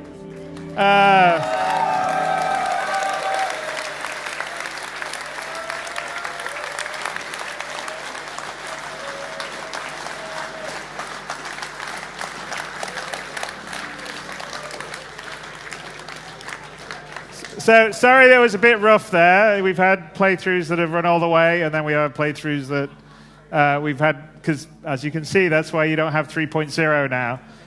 We're still working on some of the bugs. We're working really hard, but it's a much more complicated endeavor than any of the previous releases just because of the scale, the locations, the amount of objects and entities that we're dealing with is geometrically larger than we've done before. I mean, it's millions of brushes and entities in the 3.0 we just showed you versus maybe 50,000 or so in 2.6.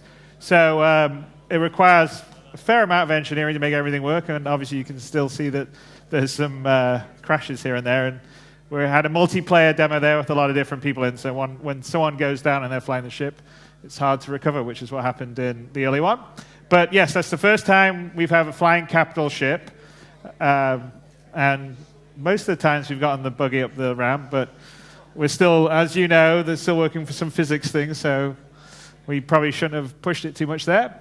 But I'm pretty excited about seeing ships that size with people talking with each other, making funny faces to each other, flying in the world. So I'm not giving you a 3.0 overview. That was actually us playing the game.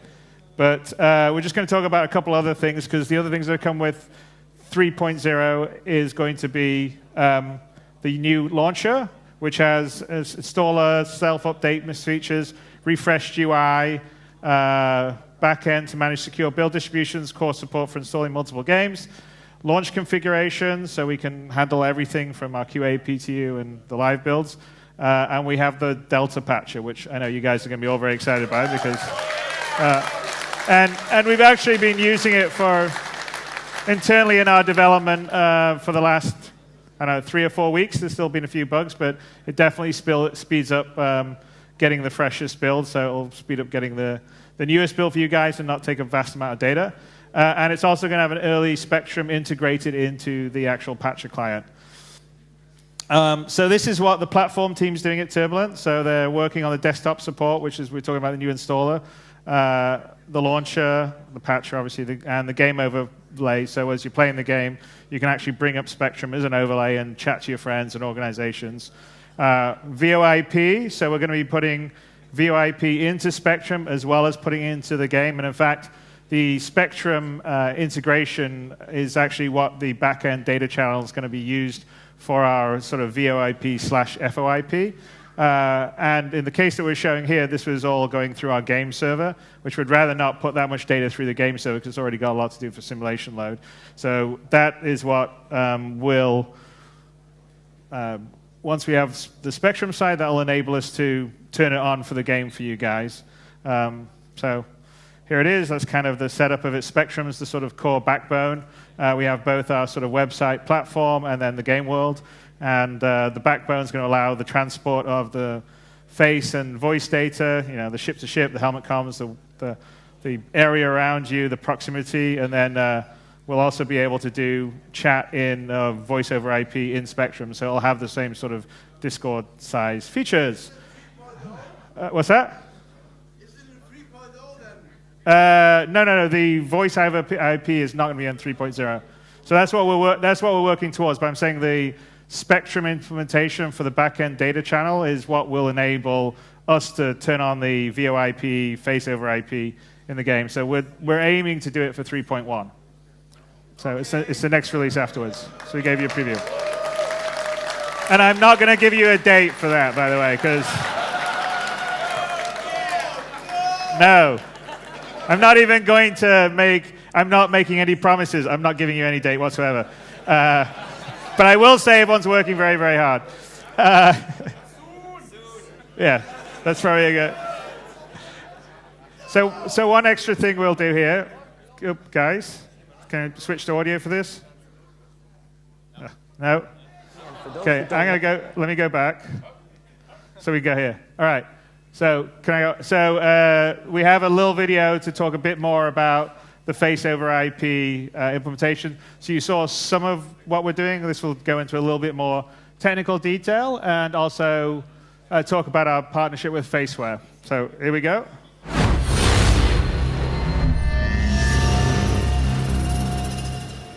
Hi there, everyone. I'm Sean Tracy, and for those that don't know me, I'm the Technical Director of Content here at Cloud Imperium Games. And today, I'm really lucky to be able to show you a feature that I'm personally really excited about. And this is a collaboration between Faceware Technologies and Cloud Imperium Games. And what I'm going to show you is how we've integrated facial tracking into Star Citizen. Here I am.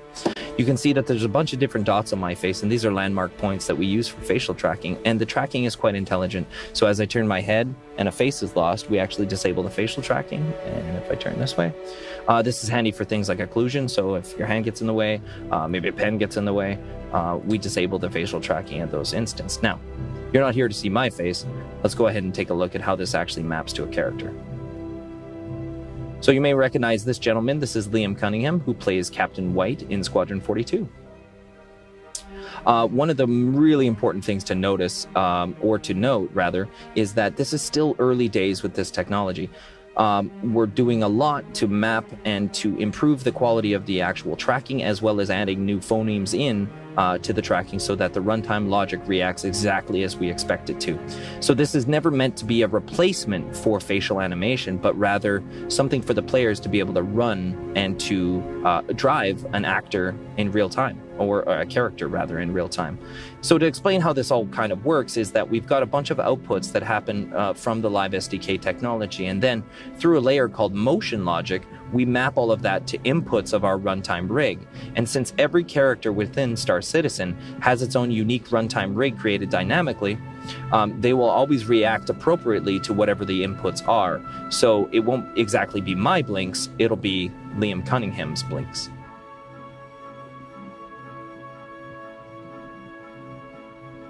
You can see even things like the ears moving when the scalp moves.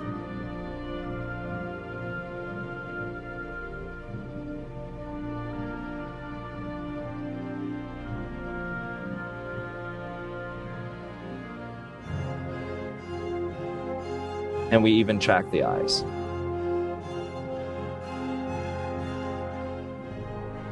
So let's go ahead and show how actually different bits of rig logic might react a little bit differently, giving a different character, essentially.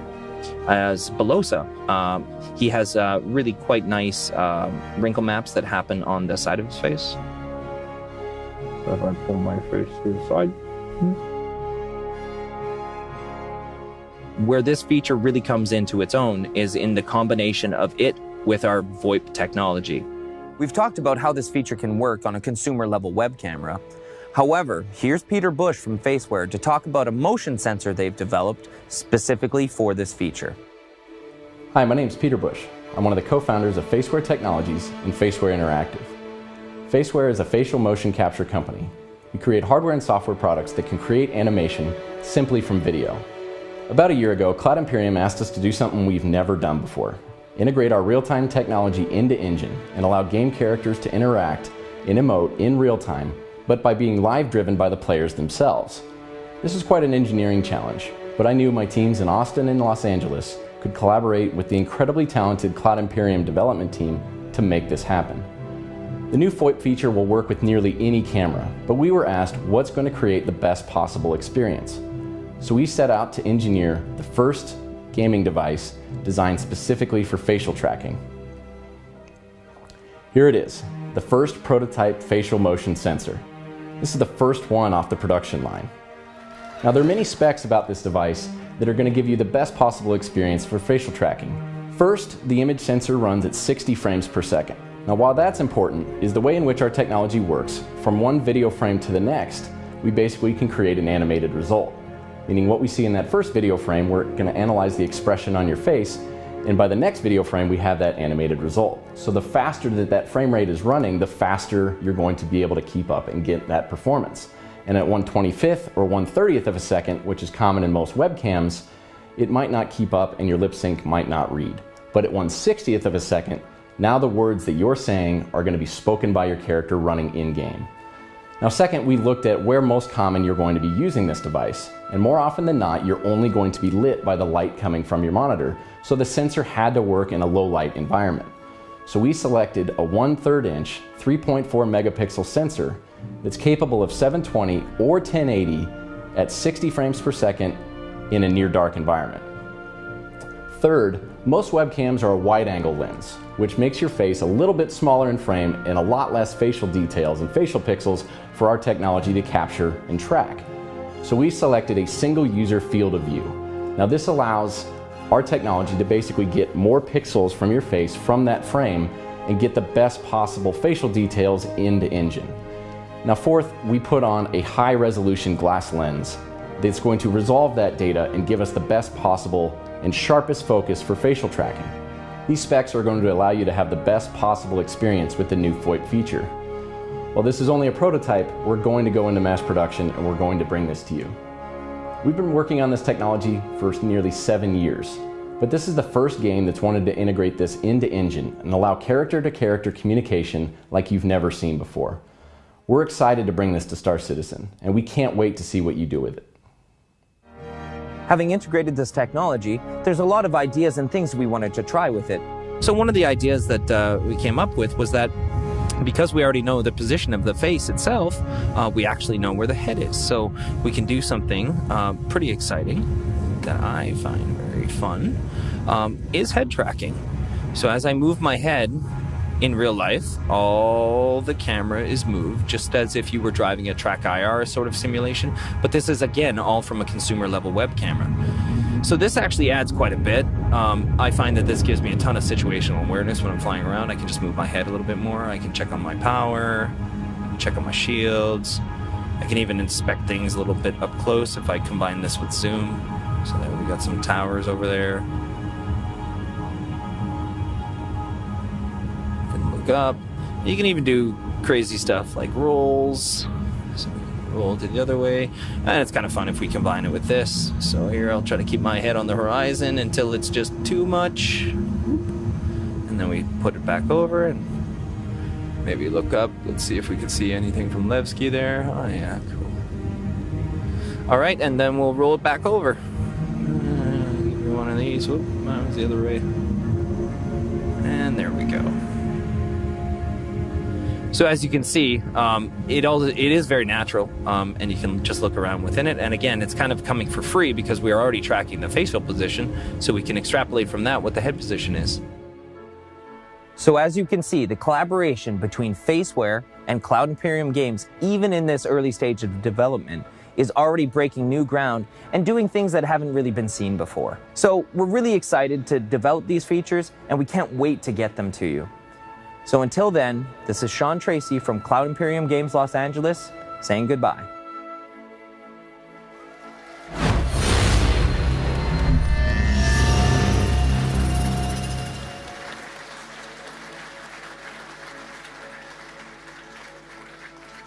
Eric's got a little song that he sometimes kind of comes and sings, and it looks pretty awesome. So you want to take it away? I once was a man outside.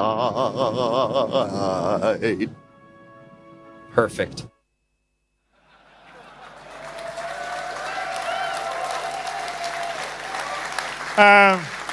So we actually, we only just got these prototypes. We actually, like Glenn's using it here. I think Melissa was using it downstairs, but earlier in the press run-throughs, we were using normal webcams, and these are better because they're more focused on your face, and 60 frames a second is better than 30 frames, but it will work with 30 frames a second. So we'll let you know a bit more about this as we go forward, but we actually have real working prototypes, which is great because we didn't get to that stage properly on the joystick debacle we had. So we're not going to do that on this one. We're definitely, it's good. We choose our partners better now. And I can say that because Mad Cats is gone now, so I don't. So, now I got a question for you guys. Would you like to see a little bit more Idris action? Yeah! All right, okay, so... all right, well, let's go back. We should pick up the story where it was. And I'll let Paul take it away back there.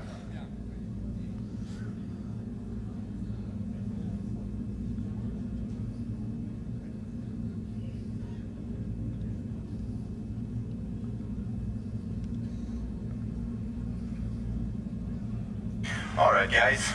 Welcome aboard the Rochefort.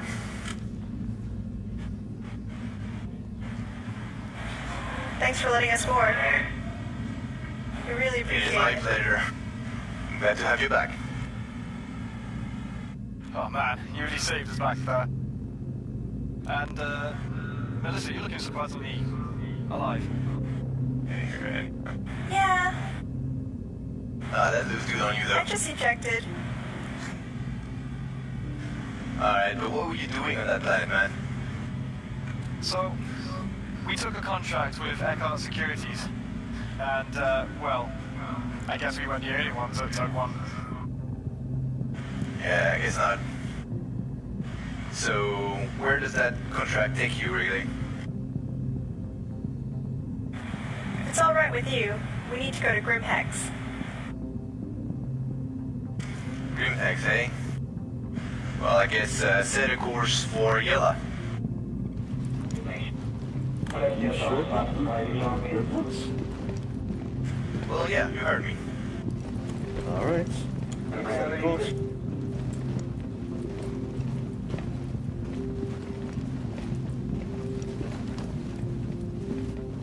Course lock, ready to gauge on your command.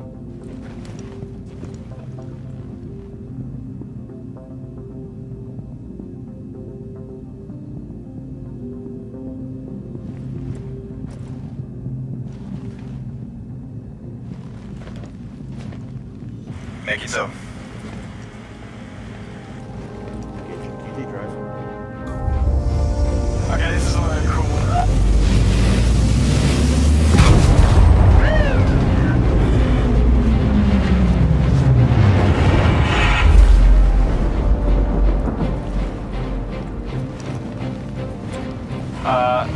Friends of yours? Guess we'll find out. Attention! Enemy Idris Captain.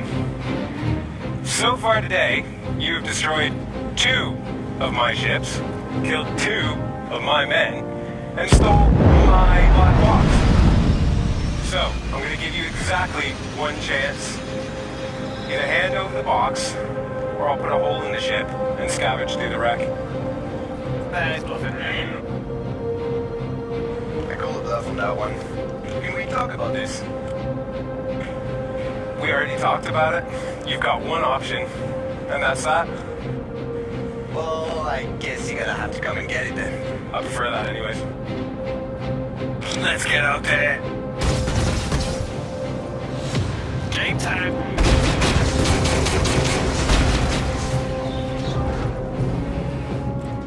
Alright, guys, get the fire blazing. Find the turrets. Heading down.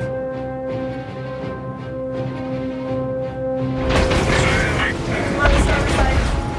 Scramble the fires. Ready to roll. I'll go on power up. You're clear for takeoff.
Bad guys in the operation. Interceptor status report. Riptide, all green. Still alive and kicking. Who you, boys? Stand by for landing.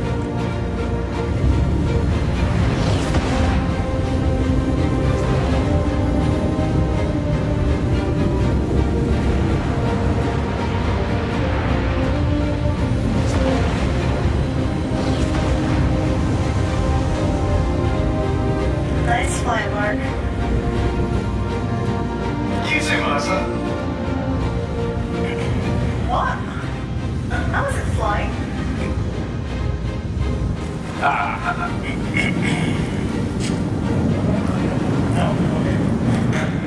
I'm drinking again. Before a mission, Jesus, man. Hey, man. I haven't fired a turret in years. That was fun. Yeah, it was good fighting.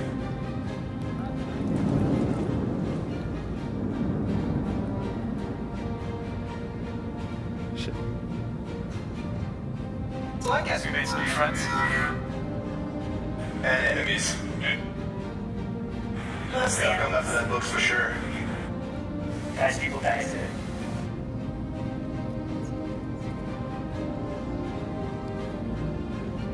Fair point.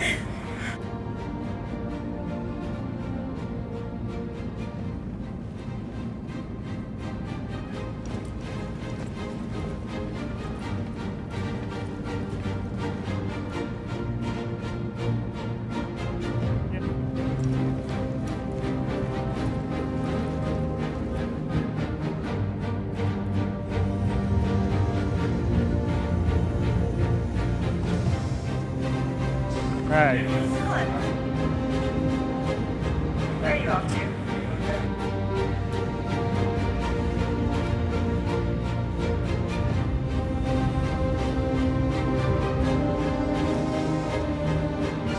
Right, it's a high degree of difficulty. We'll see. Ooh.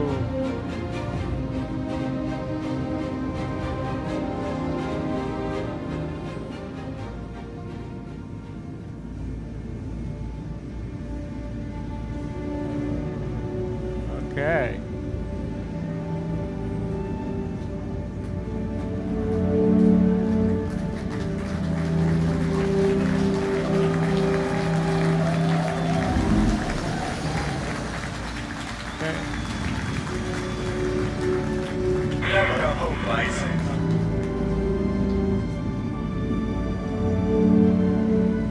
Stereo. Switch to. Just exit the ship.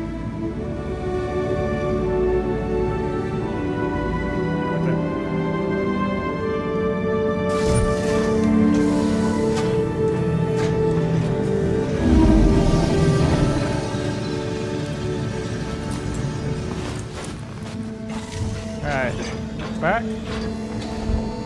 There you go. There we go. All right, we brought him home. Okay. We can. Okay, we can. Finish, Paul. Fake the. There we go.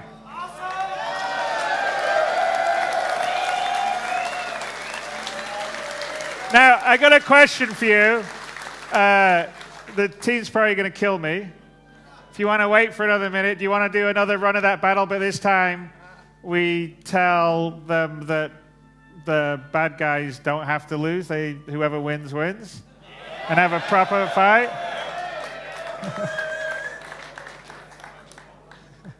Yes? You want to do that? All right. Yeah. Yeah. Okay, guys. No stormtrooper shooting. Best side wins. What's that? Yeah, have a vodka soda, please. It's alive.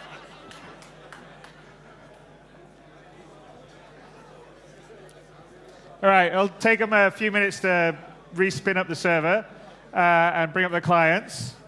But So anyway, that's the first time that we only got capital ships fighting probably about a week ago. But it's actually pretty cool. And obviously it's going to get much smoother. You can see some sync issues between different views and stuff, which are things that we're working on 3.0.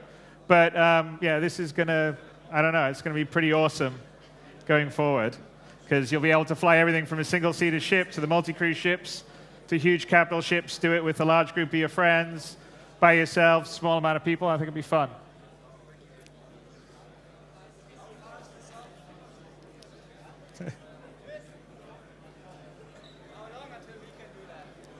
How long until you do this? Yeah, yes. Let's show the team downstairs. That'll be great. So here they are. This is the guys.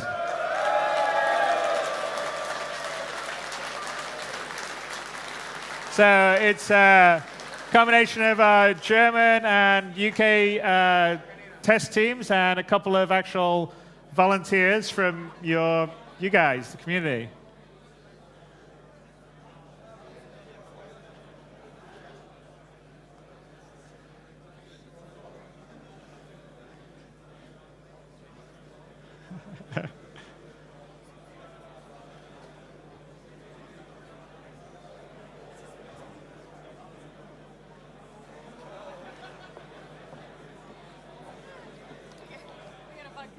Thank you. All right. Cheers, everybody.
Hey guys, so it'll be about 5 minutes. Do you want me to play, say, the 600i commercial again at the beginning? All right, just get some eye candy for you while we're waiting. Can you sit back?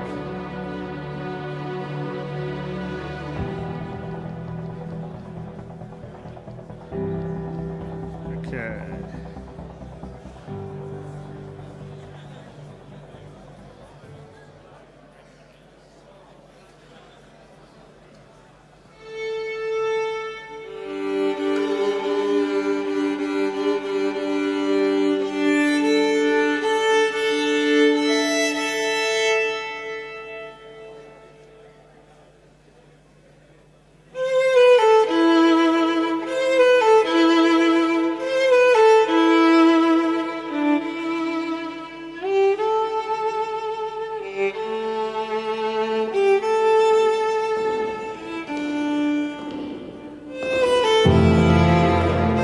What does it take to build a symphony? It takes a blueprint. 4 movements that will dictate key, tempo, and the arrangement of musical notes that will create harmonies, melodies.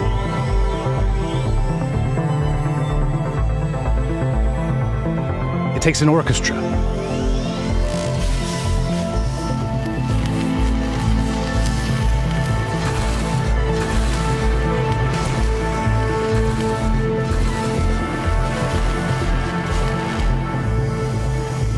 Master technicians of their craft, working in perfect unity to transform notes into sound and those sounds into an experience.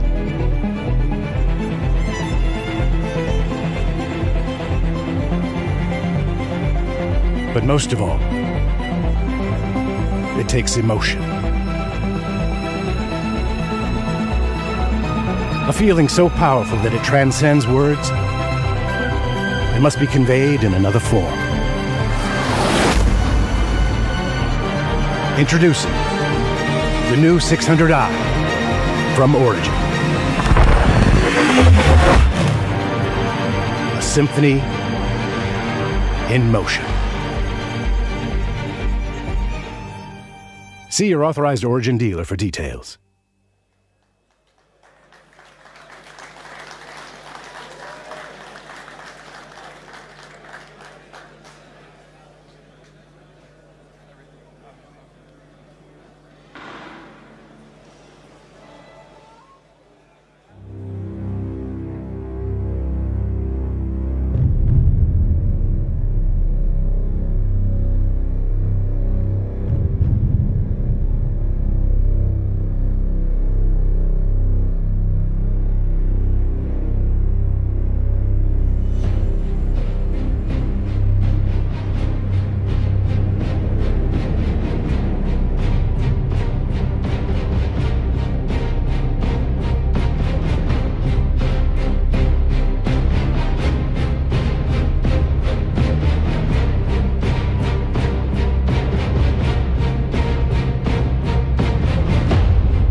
think the good guys wanted to prove that they could win without the gloves being off, but all right. Anyway, that's it for tonight. I mean, it is already almost 12:25. So I hope you enjoyed both seeing some of the 3.0 stuff that you're going to get to play very soon, and some of the stuff that will be in the near future. And let's bring up the guys so you can actually see the team. So, yeah.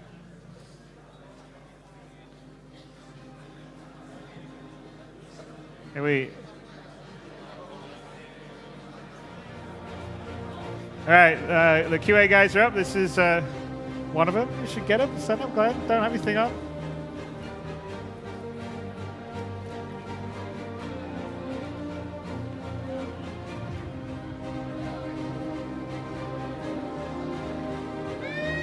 All right. Who else we got?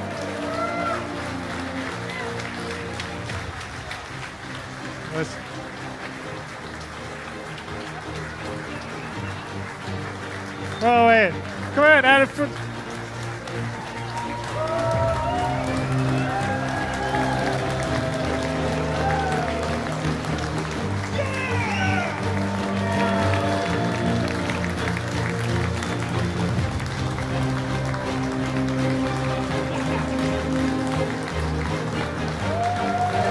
You got bow, John. Bow.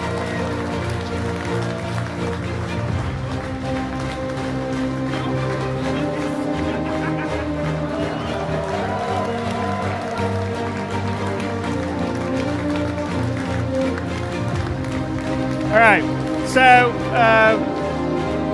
well, thank you very much for coming to the event here. I think we'll hang out for a bit if you want to say hi and have some drinks. I think we've got some. What do we have? Oh yeah, we'll should get signatures from the battlers here, and I'll be happy, and the rest of the team will be happy to talk to you guys and sign things, do whatever else. We really appreciate your support, allowing us to build the game of our dreams and your dreams, I think, and enable us to sort of do things that we showed tonight. And we will endeavor and work really hard to get you 3.0 as soon as possible, and many awesome things beyond that. And I'm sure I'll talk to you in a bit, and I'm also looking forward to showing you and seeing you guys at CitizenCon as well. So thank you very much.